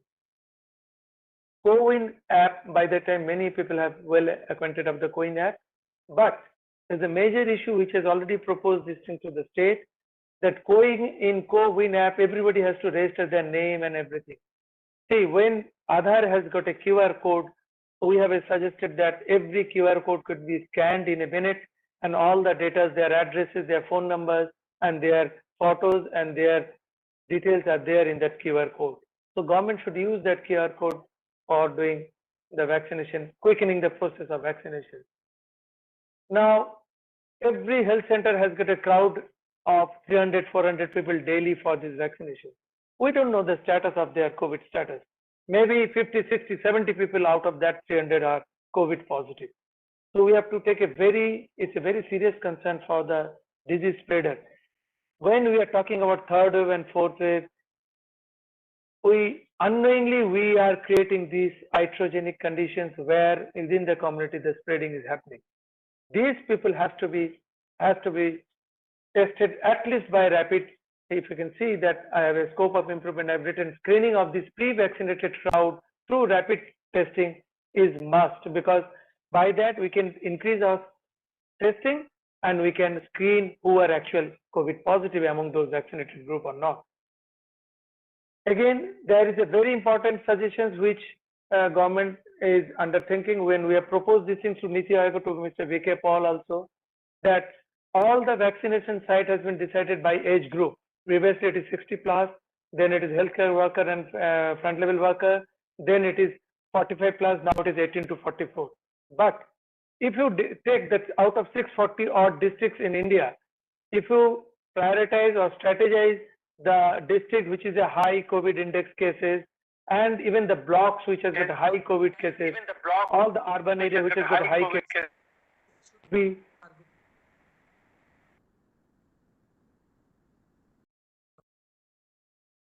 very vigorously to those blocks, to those districts where the case index are very high, rather than all the districts equally covered for vaccination.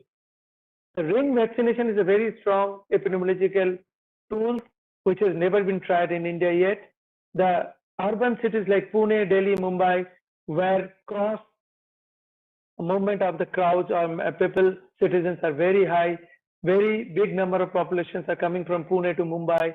If we do the ring vaccination of those people who are moving from one city to another city daily basis, they have to be vaccinated first. So these interstate transporter, many now even in the lockdown phase, many transporters are moving daily requirement or groceries or vegetables, they are moving from interstate. Delhi is totally dependent on the state like Haryana and UP. So those transporters, those truck drivers, those vehicle drivers have to be vaccinated very seriously, because to stop third wave and fourth wave, we have to take these measures, because these transporters or these drivers, they can be a carrier of this disease and they are spreading to and fro from city to rural and rural to city. Now in the patient care management of the COVID, particularly the peripheral management, community-based isolation center, which I've talked about, community-based oxygen hub, which is a very new concept. This should be taken care of. Thailand has already started this practice. WHO is pushing these ideas across third world countries, because everybody is running with the oxygen cylinder. Every house is running with oxygen cylinder to fill it up. There is a chaos, and there is a pseudo shortage of oxygen for the healthcare centers also. So we recommend or we suggest there should be an oxygen hub within the communities, within the community centers of a residential area, maybe in the Barat Ghars, maybe in the Panchayat Ghar. So that can be tried to reduce the load of oxygen need.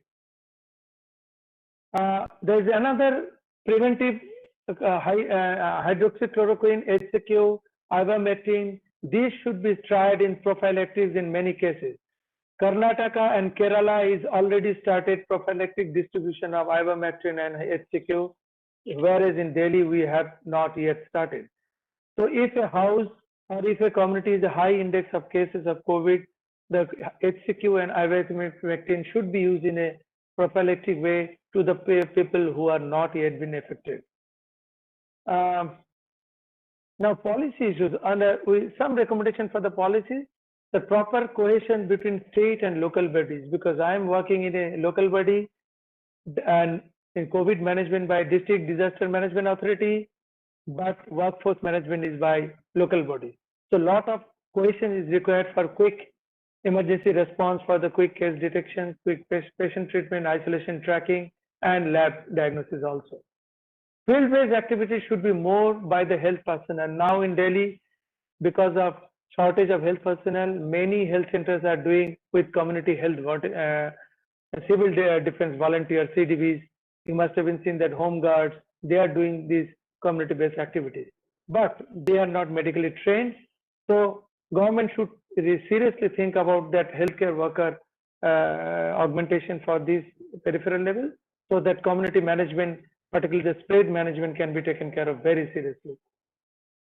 Same role of micro containment and content tracing should be current. A pandemic stage should not be not be targeted area by the government. Still, we have to do the micro containment. When the community has got a huge number of cases, so what is the use of this micro containment? There's another issue which we are asking to government. Is now in first wave we need a contact tracing, but in second wave every alternate house has got a COVID case. There is no need of contact tracing. We need more secondary and tertiary care involvement and segregation of these COVID cases within the community. District and health unit should be better cohesion. Bottoms up approach is very important nowadays. COVID should not be top-down AC room policy designed by the planning commission and higher authorities is not the need of the hour. There's lot of experience is there in the public health personnel within the field. Their experiences, their suggestions should also be incorporated in the COVID management. And this bottoms-up approach is very important than the top-down approach. Public health specialist role, already Dr. Ritu, Mr. Sarabjit has already spoke about it, has to be taken very seriously in peripheral level. Role of communities, role of industrial bodies, role of CSR activities, everything has been talked about in the last 2 days, is very important in tracking and management. Not only their involvement in oxygen and plant setting, but their involvement in patient tracking, laboratory setups, quickening the process of lab diagnosis to isolation to treatment is very important. With this input, in a short span of time, I cannot give more than this. This is my first take input from the periphery for this August gathering for this NIDM. Thank you. Thank you very much.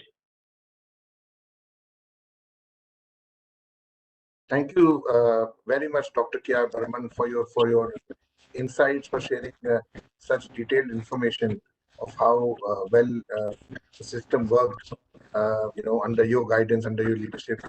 And my compliments and congratulations the way the government and the system and the administration has been handling this issue. I know these are unprecedented sort of situations and challenges, but we stand shoulder to shoulder with the administration, especially when to say something on behalf of everyone.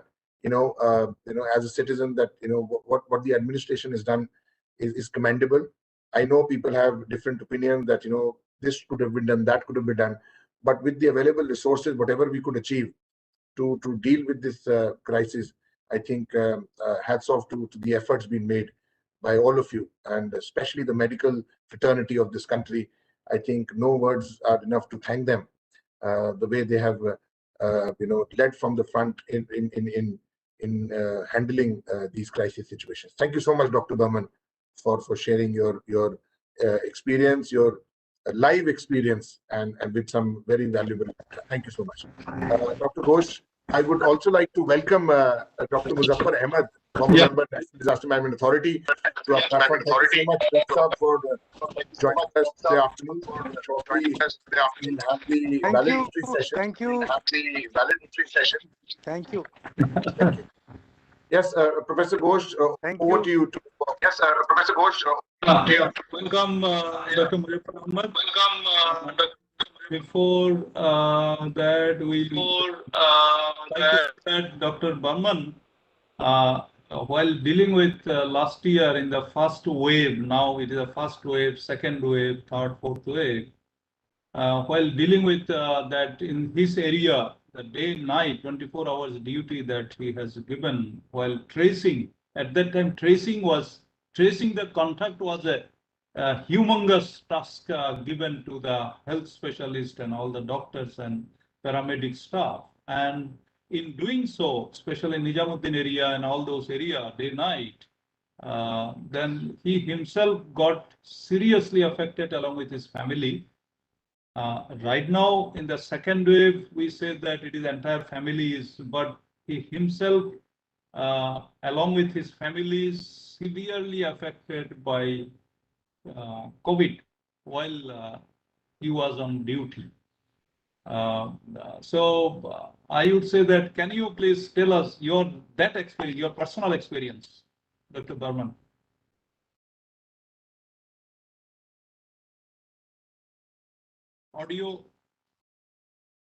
Audio is not there. Yeah, sorry. Yeah, my take in the second wave is little bit different. The first wave, the sufferings is people are curious about the disease.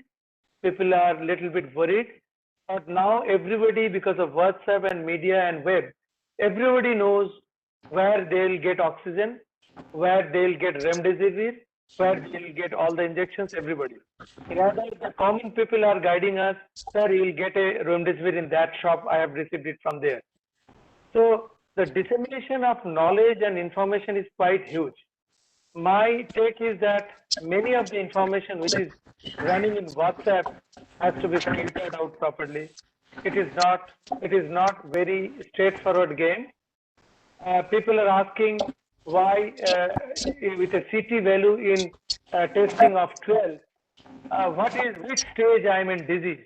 So they know there is a stage of mild, moderate, and moderate 1, moderate 2, and severe. They just asking the classification of the disease. And they are also saying that my CT scan has got a ground glass appearance in middle lobe. So what should I do? If it is in lower lobe, am I more serious? So people's questions and people's perspective about the disease has been huge change from first wave to the second wave. But I must tell you, the treatment protocol, WHO and AIMS has changed the protocol recently. Every mild cases, people are taking azithromycin, doxycycline, ivermectin, HCQ at random. It should not be. Basically, azithromycin and doxycycline we used to stop the secondary infections during the low immunity of virus. It should not be used at rampant. They should first go by the case definition and consult the doctors in the periphery, and they should do it. There is a major issue of the clotting factor. European countries has reported many clotting cases, particularly Norway has reported 33 clotting cases death because of Covishield.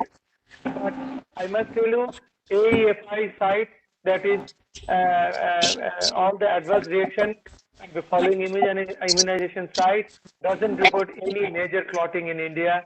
So we can safely go for Covishield even in India across states. Availability of remdesivir and usage of remdesivir with tocilizumab, please keep it in the hand of ICU management or critical care management doctors. It should not stock, hold or hoard this oxygen cylinder, remdesivir at home. Many people, they ask that we have kept 6 bottles of remdesivir at our refrigerator.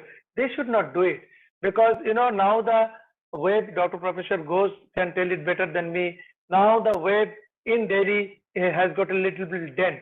There's a lower trend has already started. Maybe we are reaching towards the plateau stage of the second wave. We never know. There may be another hump come out in next few days. We never know. But lockdown should be 100% lockdown. Oxygen should not be used by people. I have a case 7 days back. Unfortunately, he has died in Holy Family Hospital. He is a car garage mechanic. He has got a huge cylinder of gases. He vacated that gas cylinder, filled it with oxygen, and without that humidifier, he used to take oxygen 2 days at home. Because of non-humidified oxygen, he has got other problem, and he landed up into respiratory failure in Holy Family, and he died. He's only 31 years old, no comorbid condition. So oxygen has to be used very judiciously with humidifier, with clean water, because mucormycosis, black fungus is already talked by Professor Ghosh yesterday. So these issues have to be you have to see these issues very comprehensively. We should not treat COVID, this number of drugs which you got in WhatsApp, start taking. No, it is absolute no. It has to be holistically.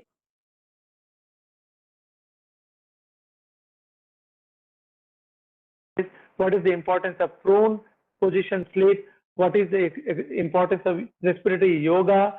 These are very important in current state of affairs.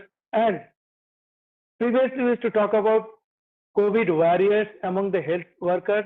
I said always no. Now every citizen, every human being is a COVID warrior. Every human being has to be think that I am a warrior. I have to save few people from this menace of this disease. We have to take it very seriously and hope for the best. In coming days we can stop the third wave and fourth wave. Thank you.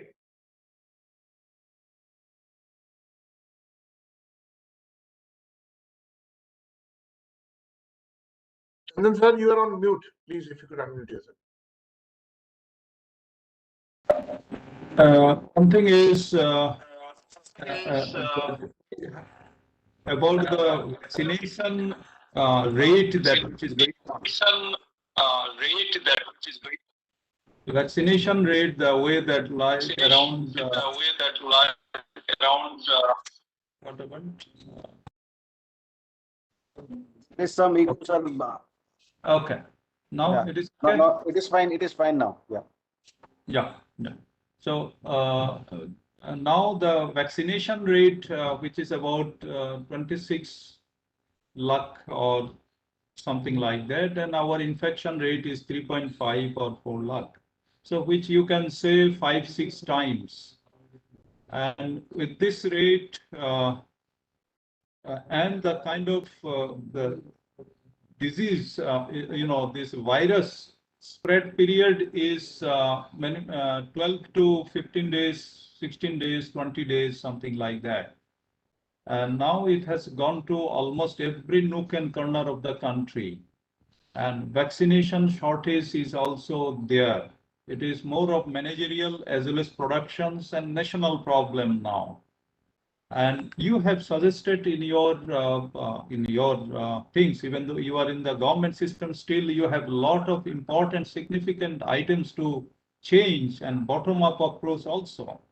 That is also required about the health worker, ASHA workers, community people that who have got a lot of experience, which is to be taken into such kind of drive. Now, as far as number is concerned, vaccination rate that which is going on, and then number of testing that being done and not able to do in our country's context, because it is a huge, already 30 crore plus testing has been done in the last 1.5 years. And RT-PCR is giving false negative and so many things. And you have specifically mentioned that please don't go for RT-PCR. At least preliminary check you do with RAT. And so contact tracing is it is now non-existent, you can say, because it has gone to everywhere. Now, under this condition, you have suggested in your presentation that we should go mohalla-wise, age-wise, or company-wise, like FICCI, they have got their mass vaccination yesterday in their company and along with the family. Like many of the organizations now, they are taking up. So district is a very big unit. But do you think that that not all company can arrange, and vaccine shortage is also there, and then there also tug of war is going on. Who can put his muscle power or their organizational muscle power onto the vaccine supplier or body? There are task force also being formed. And in this case, of course, what are the immediate way out, maybe for the next 7 days, that to obviate the complexity now being arisen? Now, another vaccine is also about to be given the things, it may be bought here. Not only that, yesterday we have heard that there are several, not yesterday, in some of the report they are saying in our country is the biggest supply, manufacturer of vaccine, but it is being limited to 2 institutes or 2 organizations only. And despite having several such, because patent is not a big problem in giving, let US keeping it aside. But when we are having so many vaccine producer in the country, and the kind of gap and crisis that we are facing right now, how we are going to address this issue on behalf of the government as well as state governments, because state governments are also now, like Bombay, they are giving now global tender to buy all the necessary equipments, oxygen, or even everything is there. So what kind of control that we have to make it, rather than controlling, rather facilitation, where both state government and central government, as well as decision makers like you are in the field, you are working, that we should make it, because there are 3-4 task force already formed.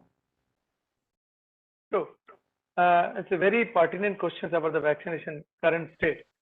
If you see the today's statistics, today Delhi has already covered 43,61,817 vaccination dot now. Now 43 lakhs, out of these 43 lakhs, 33 lakhs are the dose 1. And the dose 2 is only 10 lakhs. So there is a huge gap between dose 1 and dose 2. Government is already taken a stand that because of this shortage, because the preferential group of vaccine distribution, 50% by the center and 50% by the state has to procure from directly from the manufacturer. Now, immediately this gap has to be minimized. Second, dose vaccination has to be improved tremendously. During this sort of time, I think government should initiate the next 10 days. They should only fulfill this 33 minus 10, this 23,000, the lakh population should be covered in Delhi, same across the state. So that huge pool of people will be higher antibody levels. Now, there is 2 consequences. These 43 lakhs, out of these 43 lakhs, if we complete it by the next 1 month, maybe 10 and 15 lakhs people will be having a very high amount of antibodies. And there may be many patients who have already cured from COVID. So we can use them for the plasma donations or convalescent plasma if required by the higher centers. One is this. Number 2, you have to strategize, like Delhi is a very homogeneous area of population. Even in the state like UP or maybe you take Maharashtra, Nagpur, Aurangabad, Pune, Mumbai, these are most affected in second wave. Please, please, please, they should strategize immediately to target these districts immediately to vaccinate quickly. Because many cases has been, we have seen in our clinics, our setup also, many people, in fact, one of my colleagues, Dr. Sajeev, he died last week. He's only 51 years old, no comorbidity. He was vaccinated, both the vaccine of Covishield, 3 months back.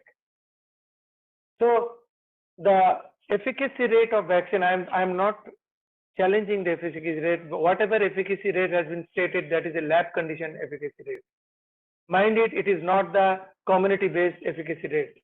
Efficacy of the vaccine actually can be assessed once if you test all the vaccinated people, they are COVID affected or not post-vaccinated time. So efficacy is the issue. So immediately you have to improve the second vaccination. Number 1, you have to prioritize the block district, which is the high COVID cases.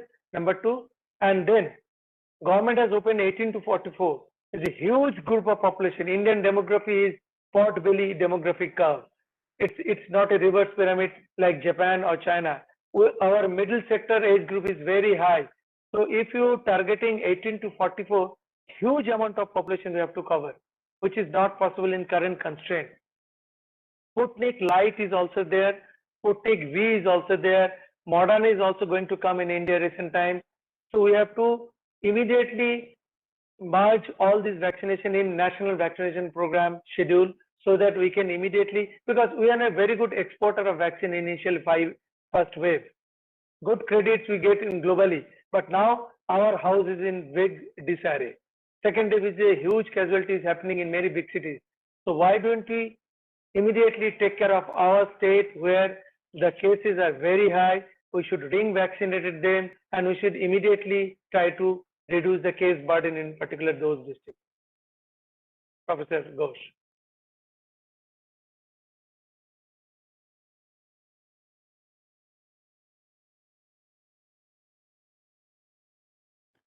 Sir, you are muted, sir. You're muted. Ghosh sir. Professor Ghosh. Sir, you are muted. You have to unmute. Okay.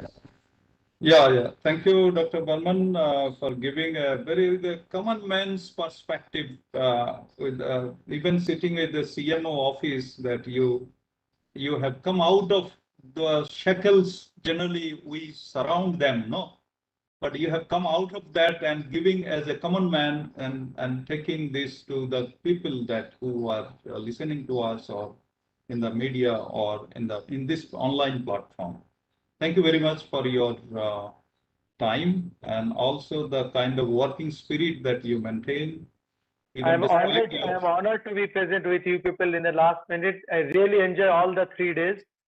I really enjoy. It's a great initiative, and FICCI particularly, I must thank you. How FICCI is involved this community online training program for a issue which is common people's public health perspective, because it's very important. Vaccination, we have to control this disease immediately. Otherwise, economy is going to, you are the best judge how economy is suffering. Thank you very much. Thank you very much. Honored. Thank you so very much, Dr. Burman. As I said earlier, we can't thank you enough for sharing those very granular but so very relevant details with us. And it's a model, what you've executed in your area, in your zone, in your district. And I think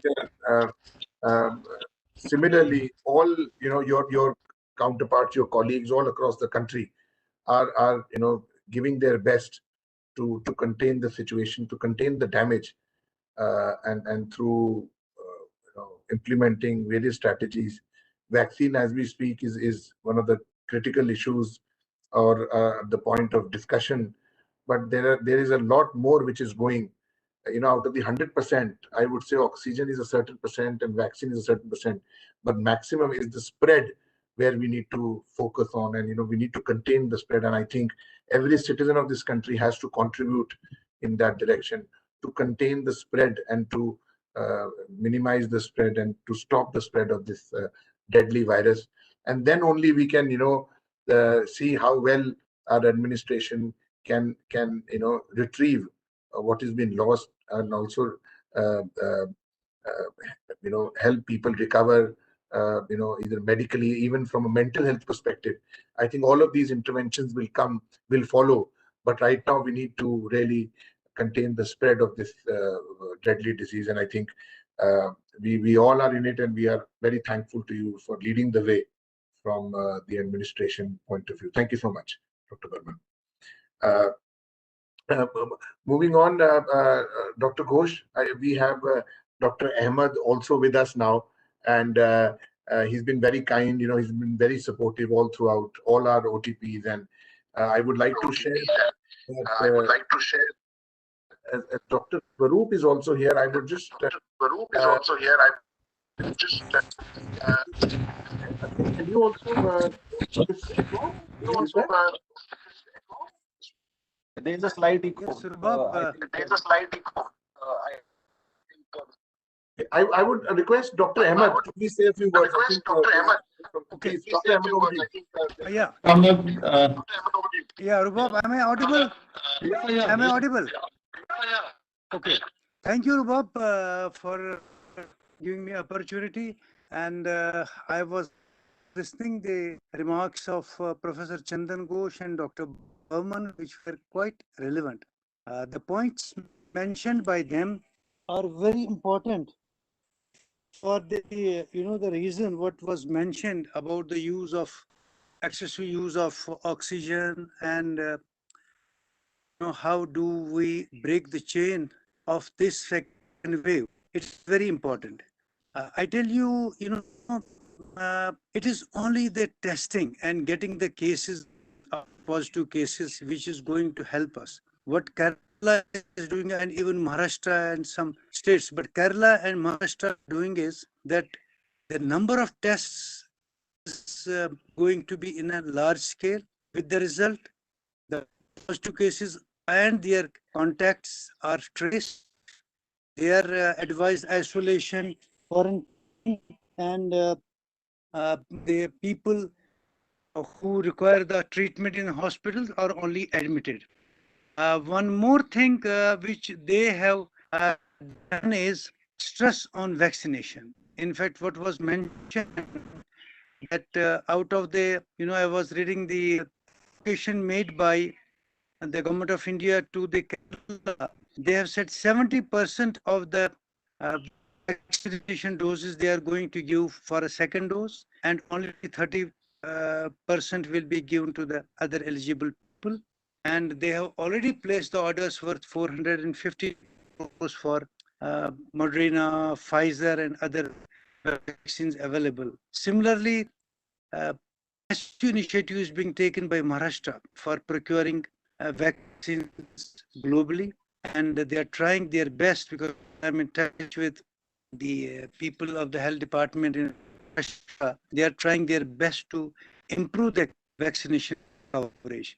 Unfortunately, overall, if we see in the initial stages when our health workers were asked to go for vaccination, our coverage was not that much encouraging. But now people have come because it is only the vaccine and testing, getting the people out, and besides the very masking and social distance and hand hygiene, which is going to break the chain.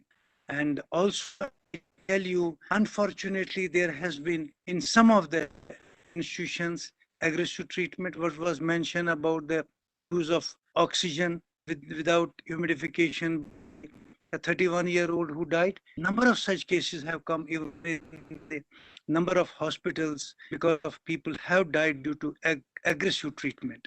And as you know, it is hardly 15%, 80 to 80% to 85% people, if they remain isolated, home, take care of them, they recover. But symptomatic, out of symptomatic, it is hardly 5% who need intensive care and critical care treatment, and most of them come out. Unfortunately, even in what we have seen, what was reported in the press also, there have been unfortunate incidences of supplying spurious remdesivir and also, using fleecing people for oxygen cylinders, and people started putting oxygen cylinder in the homes, which was really not required, and which created a problem for the government, and people have now government has come heavily even on the transportation of the patients, what was came in the press. Some good things came out of press, and enforcement of rent and for charges for carrying the patient, as initially it was told that 30 to 40,000 people were rupees were charged for from Noida to Gurgaon. So what is required is community participation. Once community knows what is right in this, we can sure we will overcome this problem. We have already started decline, but what is essential is people's participation in the lockdown. If we don't honor lockdown, we are not going to be successful in breaking chain. And now it is essential that we prepare also for third wave. If we know that third wave, you don't know what will be the mutation status. And by that time, as we have seen, the first wave was only the elderly people. Second wave is the young people who got impacted, and now third wave, it is expected that children will get impacted in a big way. Pediatric age group, where pediatricians are now working how to take care of this, for which we may have to use the pediatric ventilators and the pediatric masks and other medicines which are required. And let me tell you, in fact, some good initiatives have been taken up by some states using the kit bags covering, keeping ivermectin, paracetamol, zinc, and some essential tablets and immunomodulators like azithrol, azithromycin, and doxycycline in a kit. Any patient who is positive on rat, he is required to be isolated in home, and he can call health people. They will provide him the kit, and he can take the medicine, because we have to ensure that we take care of our people, not over also, because the lessons learned were that we unfortunately we overburdened our hospitals in the first phase, which could have been avoided, because who could get cured in isolation and quarantine even at their home with the precautions, they also jumped and went to the hospitals, with the result overcrowding of hospitals. So there are many initiatives and many lessons have been learned in the first wave. We have learned in the second wave, and a lot of research is going on, operational research, what went right, what went wrong, and those case studies are going to be quite helpful in planning future activities. You never know when will be the third wave and what sort of third wave will be there, but we need to prepare. And also about vaccination, the vaccination which is going on, we need to have a booster dose, and for booster dose also we need to be prepared and plan. And although Government of India is taking all efforts to ensure the availability of vaccines, but the proper planning, and also what I was talking to in one of the task force, that we have to make vaccination procedures very simple. The present registration system, which cannot be done by an illiterate man, especially in the rural areas where you don't have proper internet facilities. So it has to be made simple. The way we had success in polio immunization, polio vaccination in a big way, and we eliminated polio. So similarly, we have to make sure that the things for vaccinations are made easily available for the community, and we can't only rely on the government infrastructure. Also, I have in the government sector for a long and almost full life, but we have to depend on private sector, and that too, especially in the rural areas. We have rural areas, Bihar, MP, and all in our Rajasthan, where you have large number of private nursing homes, private practitioners. So we have to involve them like what we involve them in pulse polio nursing. So if we involve and people's participation, community participation for vaccination, for and also helping the health workers and our frontline workers. We know that we have large number of ex-servicemen in the army. Now the army has also issued instructions to ex-servicemen to join.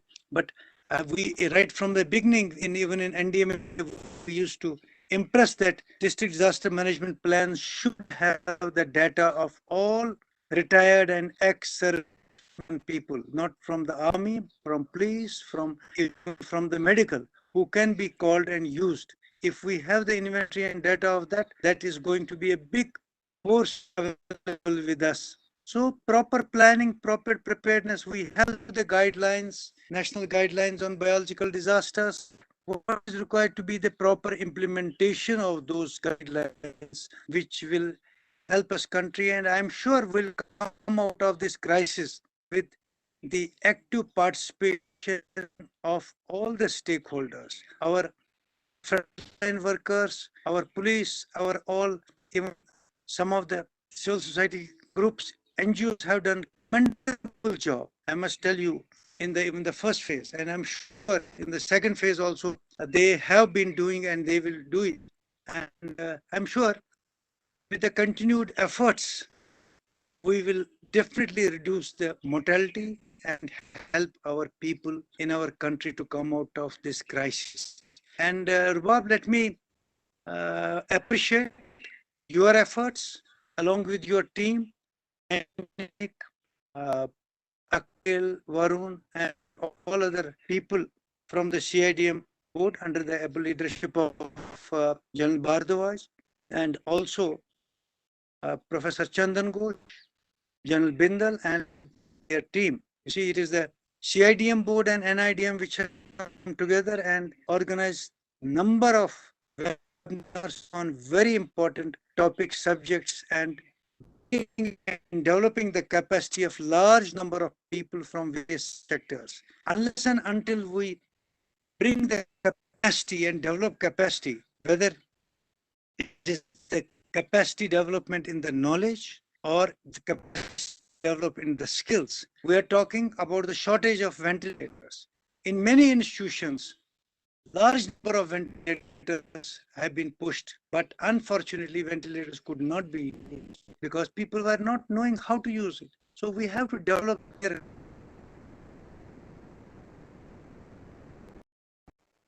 enough of manpower, and unless and until we bring the and develop their capacity to use the equipment, to use their knowledge for the patient care, use the treatment protocols, I'm sure the community in by and large will be helped.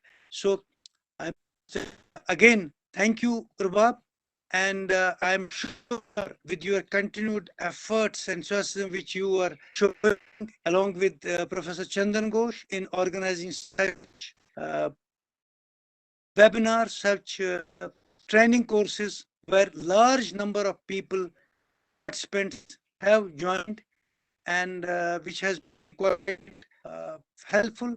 And also I must appreciate and compliment they learned source persons, speakers who have tried their best to impart knowledge and disseminate knowledge among the participants. And I'm sure with this training courses, our participants who attended this in all the days are going to help and disseminate it in further to the other people. And I hope and I wish you all the best. Thank you very much. Jai Hind.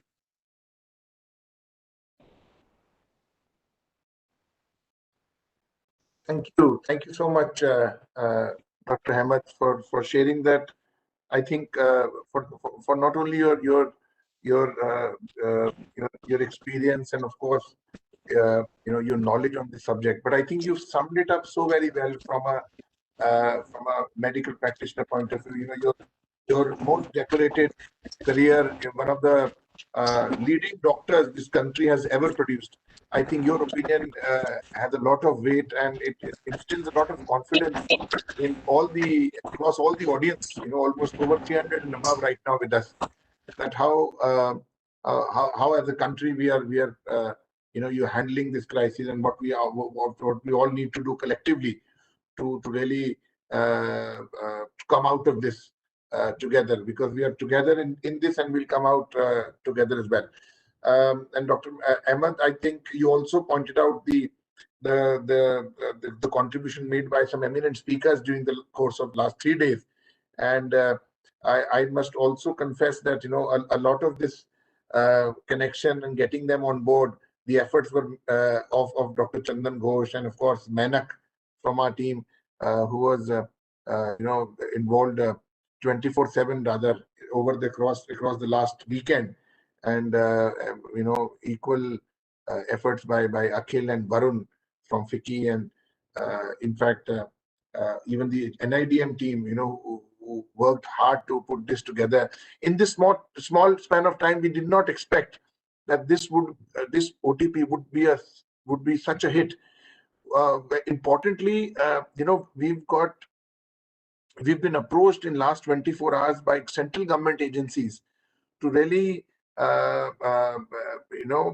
get more details on the speakers and their abstracts and what they have said, and we've shared the YouTube links with them, and also what Dr. Swaroop today mentioned in his brief talk, brief but very, very meaningful and very impactful.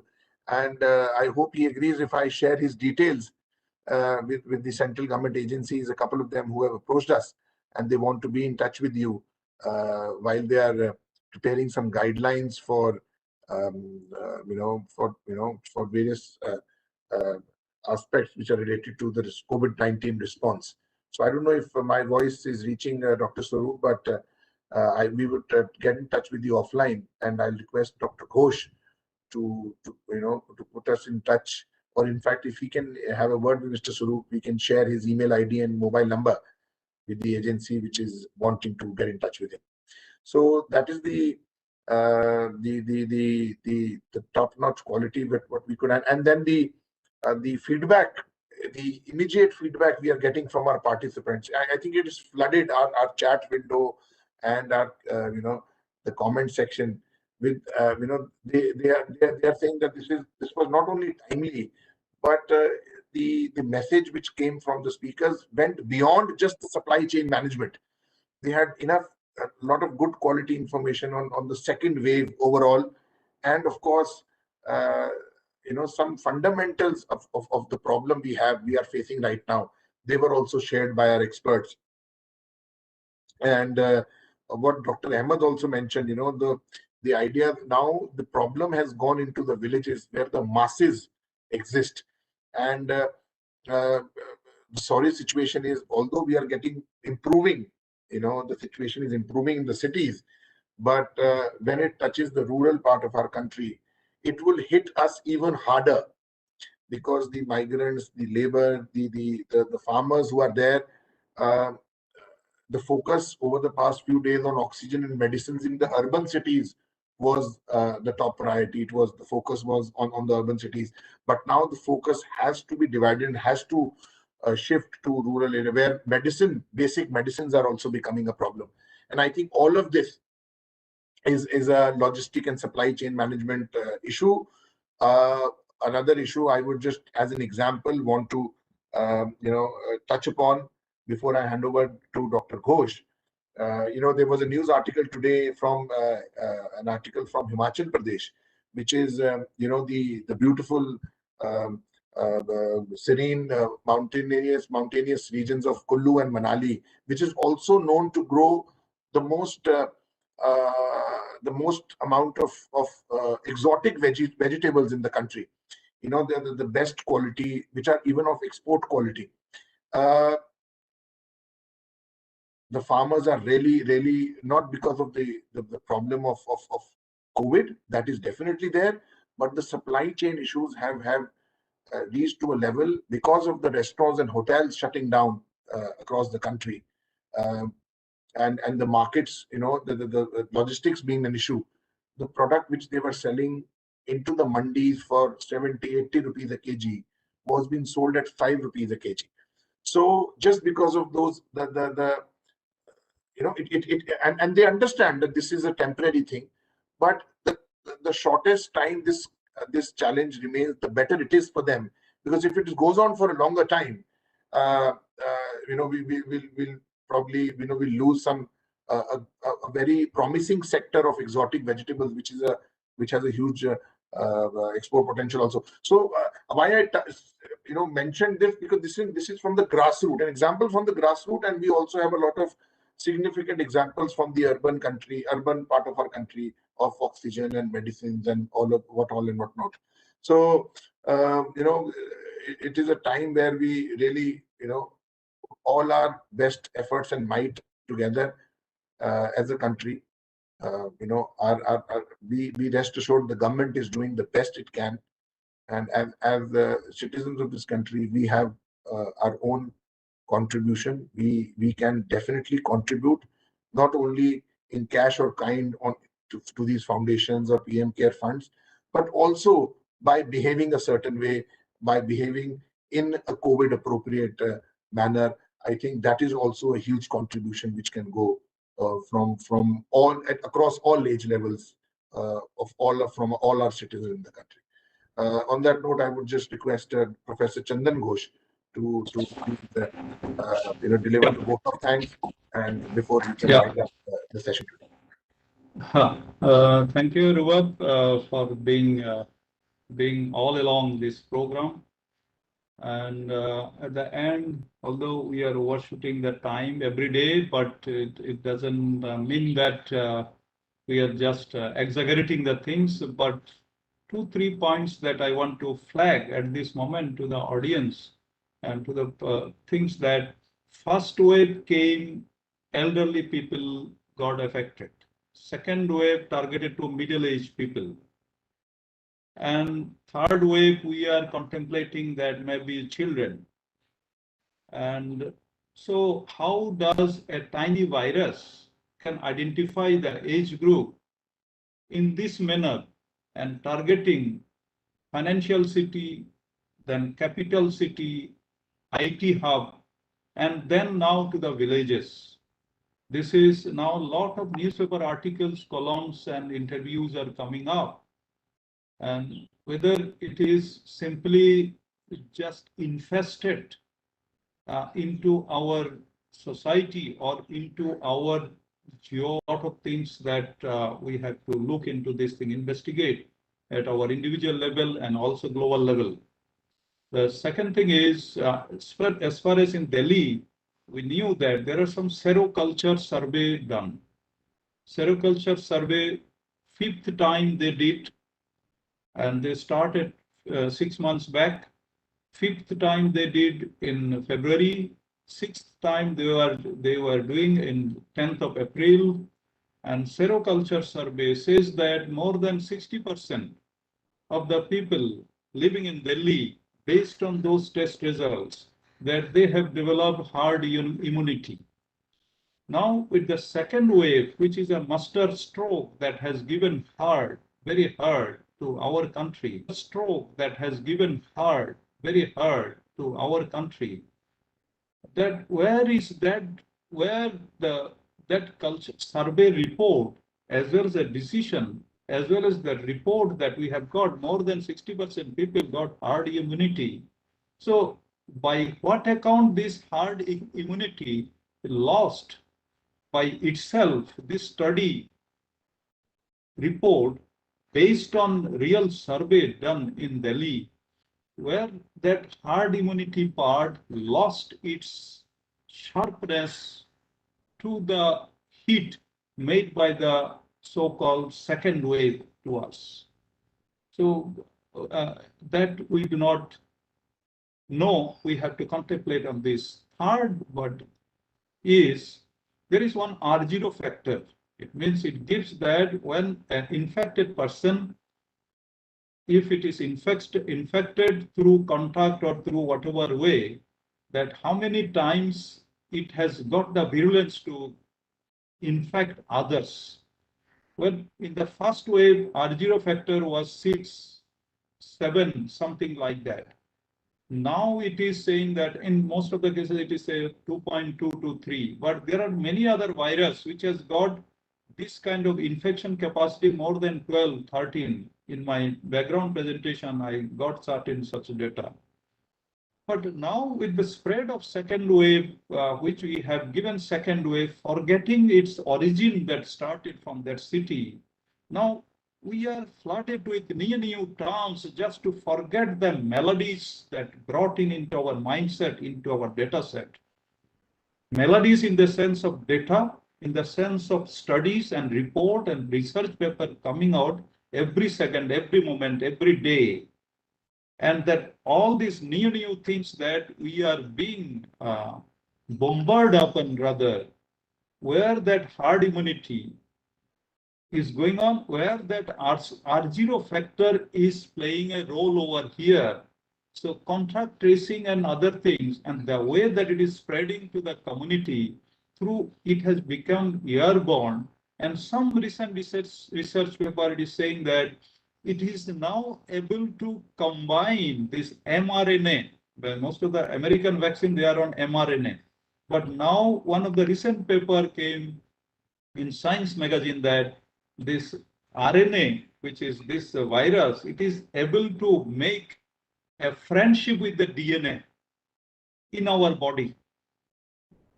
What a kind of engineering, of course, engineering should not be taken in this angle. I'm an engineer, but not taking in that perspective. But what is the kind of motivation behind that all these changes that being brought in, subjecting to one age group first, then another age group, how this tiny virus is able to identify the age group, and then it is targeting one after another, and then entire world is behind the vaccination, and vaccination is the only way. Probably I wish that I want to end this session with that. Maybe in India, the kind of herbal system that we have, Ayurvedic system that we have, Department of Ayush that has been tried, DRDO that they have developed something which has come out recently. Government also gave a recognition. Probably it is also a chance with this note that whatever havoc that it is playing now with us. So in terms of herd immunity, using our social medicine, using our kind of community spirit, the community spread can be checked with the strength and stamina in the name of yoga or meditation, that which is also being practiced across the country, across the globe. There are some specific kind of not treatment, rather making our mind not to be blowed up so much with all this new term which is being infested. I say that infested, it is being instilled into our mindset, despite we have our own stamina and strength. Most probably very soon we are going to win against this corona, be it in the name of second wave, or be it is a killer, the most important killer of our generation. But surely we have to work hard, and we have to share our ethos, and we have to go along with this life. We lost so many people, so many of our dear and near ones, but we will not, because it may be a shower has come, and the moment rain has come. Of course, we know that what are the different varieties and way out to make an umbrella to save ourselves from the rain. So probably we are now trying our level hard. So with this note, I would like to thank everyone in the team, especially Rewab, Mainak, Akhil, Barun, and Dr. General Bharadwaj, and entire FICCI team that who have made their time available, even extra time, and for this noble cause of this 3 days program. And in fact, of course, you are giving most of the things to me. It is not like that. It is a teamwork, and we all agreed to do this thing, this job to the best possible way that we all as a team can try. So it is salute to you all for having this kind of wonderful ambience that you have created for the body through online.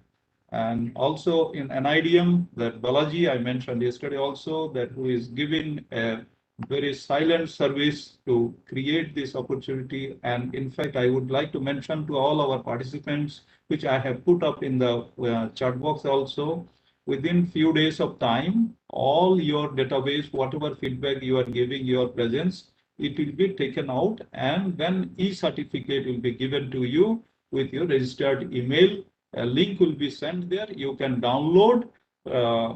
It is a facility created now by an IDM team. You can download your certificate at your end when that link will be given to you. And at the same time, I would also say that our executive director, who was down due to COVID, but he will be coming forward with us with a normal way from Monday onward. Last but not the least, all these speakers that who came forward, in fact, I had never heard, even though I knew many of them, but putting them in a formal platform like this, how nicely that they can explore and they can express themselves and they can look up the matter. It is a really learning for me that in fact they have done their best job, at least for the society, coming out from the all the negativities that's always subsiding our effort to take up this step. Many of us, we know, we are directly, indirectly got affected by the COVID. So arrange and without thank you all. I can name all of you, and you are all highly knowledgeable person. But you have given all highly knowledgeable person. But you have given us a chance to reveal your true sense of responsibility as well as your delivery through your presentation, that you have defined that how greatly in a humanistically that you all can help the society to retain its position as a resilient society.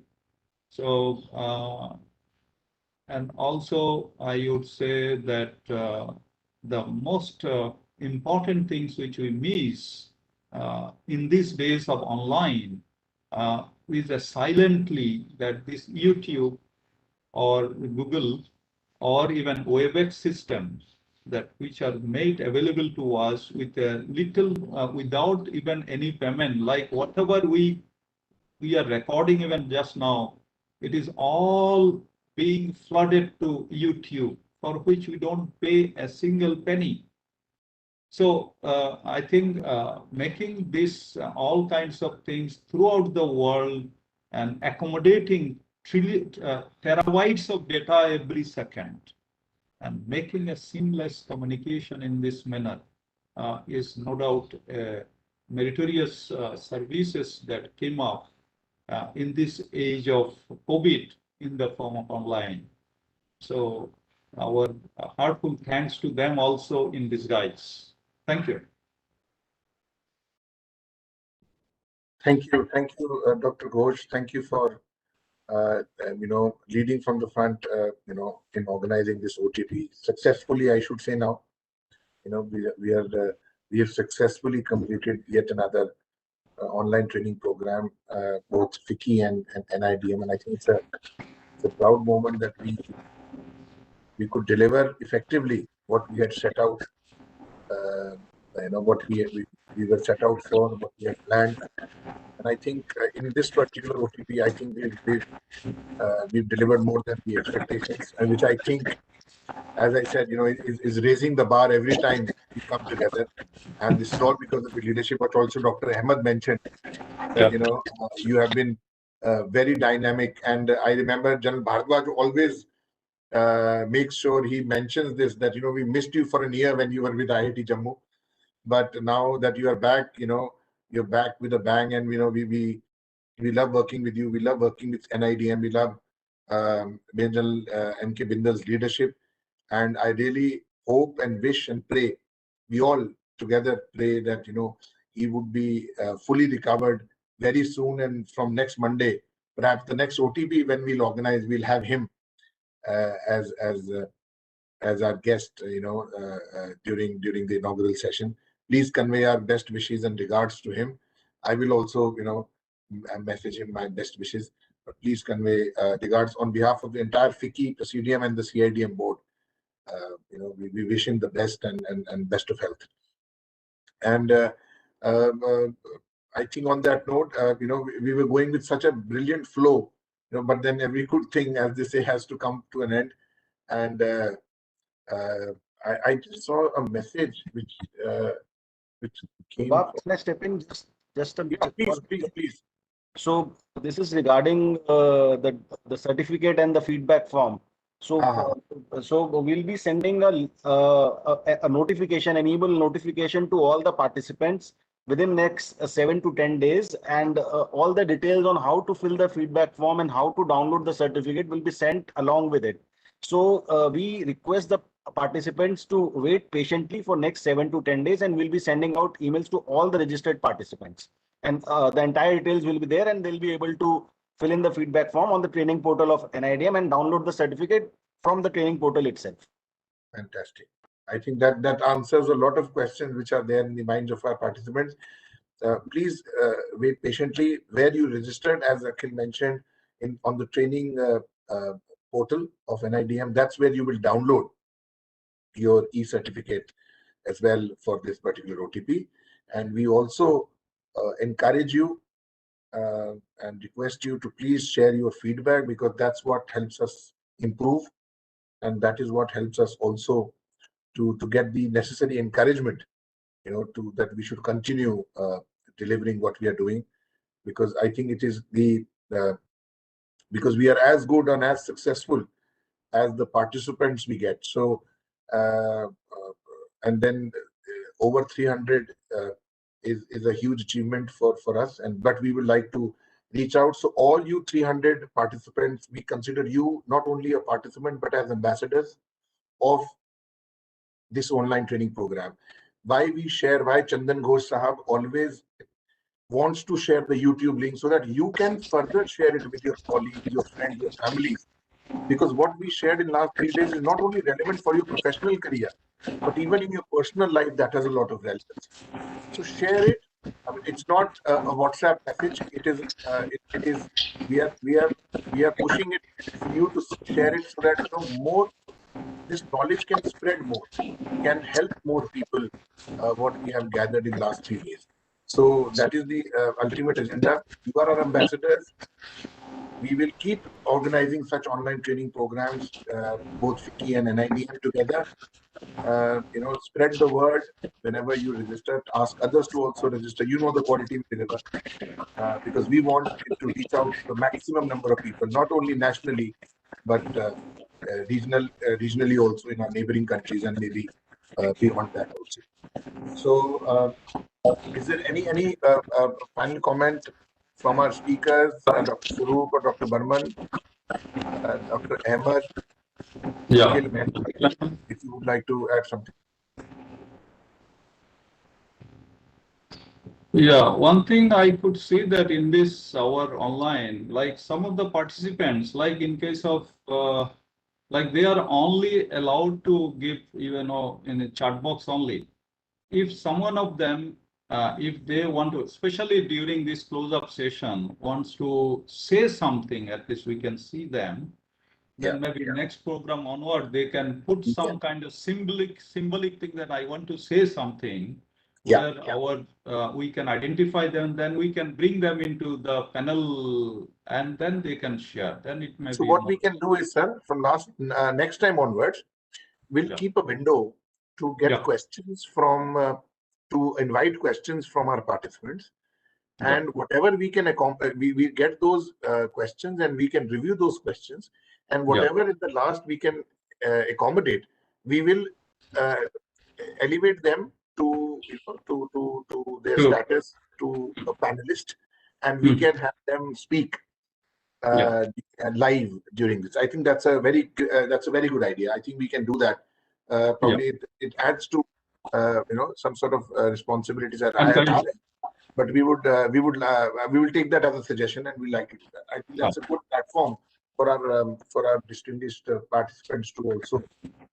In fact, in this case, what we do in case of Zoom kind of things, where all we take is usually screenshot of all of them, their photographs with small photographs.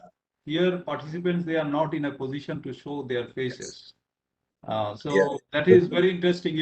Everyone, they want to, at least on the last day, when we spend 10-15 minutes, all of them, there may be 10-15 pages, but we take the screenshot and put it for them. They can take the screenshot also to encourage them so that their photographs. We can try that. We can try that. We can try if that is possible on the WebEx platform. Yeah. We'll definitely take that as a suggestion, and we'll try and speak to our the IT team at Wiki. So I think thank you so much, Dr. Ahmed, again for joining us today afternoon. It means a lot, sir. Your presence is a huge encouragement for all of us. Sure. Thank you. And thank you, Bob. Thank you. It's our pleasure, and I'm sure we'll again have another training course soon. Sure. Yeah. We'll have series of things. Already we have planned. Already next month, 5th June. Before that, if we can have, we'll have another one. Absolutely, we will. Right. So all of you, thank you. God bless you. Thank you, sir. Thank you so much. Thank you so much. So, ladies and gentlemen, I think it's time to say goodbye.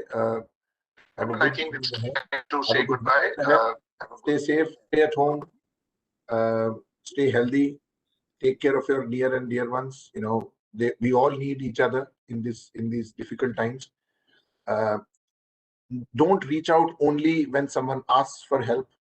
Be available, make yourself, be forthcoming, reach out to your friends and family on your own, because you never know who needs to talk to you, who needs to be, who needs actual conversation with someone who they love. So don't wait for someone to reach out to you. You also can make that effort. I think we have to be compassionate. We have to be very forthcoming towards all the relationships we have, professional life, personal life. Just pick up that phone, make a call, whoever comes to your mind, and just ask for their well-being. I think that's how we can develop a network where we ensure everyone that we are available for each other, and just spread the word of staying at home. Yesterday, someone called. He said, "I want to go to the ATM," and all I had to, tell that person, you're not vaccinated. At least transfer that money into someone's account who's cash at your doorstep, without you risking your life, because he was over 70 years of age. He could ask someone. So I think this is how the community needs to work and help. If you see someone who's elderly, try and talk to him that he should not step out at this time. And if there is some errand which we can do for them, we should always be forthcoming. So please encourage people to stay at home unless it is very, very, very urgent. So on that note, thank you so much, all of you. Thank you for joining us. We'll see you very soon again. Thank you, Akhil, Menak. Please take care of yourself. Sir, they were under the side effects of vaccine, and still they were up here all this throughout. They have fever, fatigue, and even vomiting, but still Akhil and Menak both managed to stick around for the entire duration of today. I think hats off to their commitment. Thank you so much, guys. Thank you. Varun, thank you so much for being there. He's going through a lot. His family, he has lost 3-4 very important family members in his extended family, but he's also here. That shows the commitment we all are putting in. Thank you so much, all the participants. Thank you. Akhil, I think we can